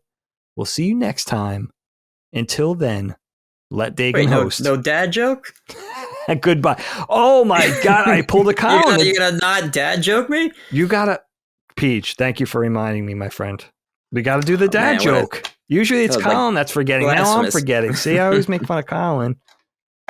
You know what? Next time I'm gonna task you with bringing a dad joke. All right. But this time these are the dad jokes from your friend Allie, another good friend of PJ's, our sister Allie. All right, let's see. I don't know. These are getting to be so that I think I've read every single one of them. So I got to find a choice. One here for us. Let me see this one. All right. I'm not sure that we ever did this one. Let me know if it rings a bell, Peach. Peach, why do bees have sticky hair? Why do bees have sticky hair? Okay, I mean, honeydew. I don't know. You're close. You're not too far off because they use a honeycomb. Not bad. You got like. I thought it was gonna be like a hairdo, like a honeydew. I got robbed. Points for effort. Thank you for the dad joke reminder. We almost went out without a dad joke. That could have been catastrophic. I know that could have sunk the whole. It wouldn't have went up. Media right there. It just wouldn't have went up. We'll see you next time. Let Dagan host. Peach, you're the best. Goodbye. Love you. Knockback, a retro and nostalgia podcast, is a product and trademark of Last Stand Media and Colin's Last Stand LLC, and is recorded from Central Virginia and the Philadelphia suburbs, USA. The show was conceived by and is produced by me, Colin Moriarty. My co-host is Dagan Moriarty. Knockback's executive producer is Dustin Furman, and the show is edited by associate producer Ben Smith. All of Last Stand's theme music is by Ramon Narvaez. As you know, all of Last Stand Media's shows, including Knockback, are fan-funded on Patreon at patreon.com/laststandmedia. The following names are at the producer support level or higher on Patreon, and we're grateful for your kindness and generosity.